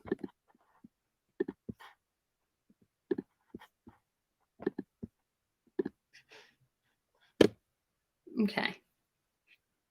So there's my Twitter link. Doesn't hurt to learn about this now since we're early on them. Then you could DCA smartly. That's true. So even though I might not be a day one person or early on, yeah, you still have the opportunity to be early. Yeah, you're right. Thank you, Torrin. I know, right? So many weird paradoxes in life. I remember my first introduction to paradoxes was The Simpsons, where Lisa was like, so if you want peace, you must prepare for war, right? Crazy. I can give you a quick talk or text of what is so great in some of these new opportunities. Yeah, so I dropped my link. I am open to hearing whatever suggestions you have. So thank you. So hopefully you can, let me see. Maybe it's coming through now, the message. Okay, now I got it. All righty. There we are. Okay, thank you, CryptoBD. Gotcha. To learn about Maxi, ICOSA, then you'll be able to deploy your pulse gains. Awesome. You're right, you guys. I should learn about it anyway.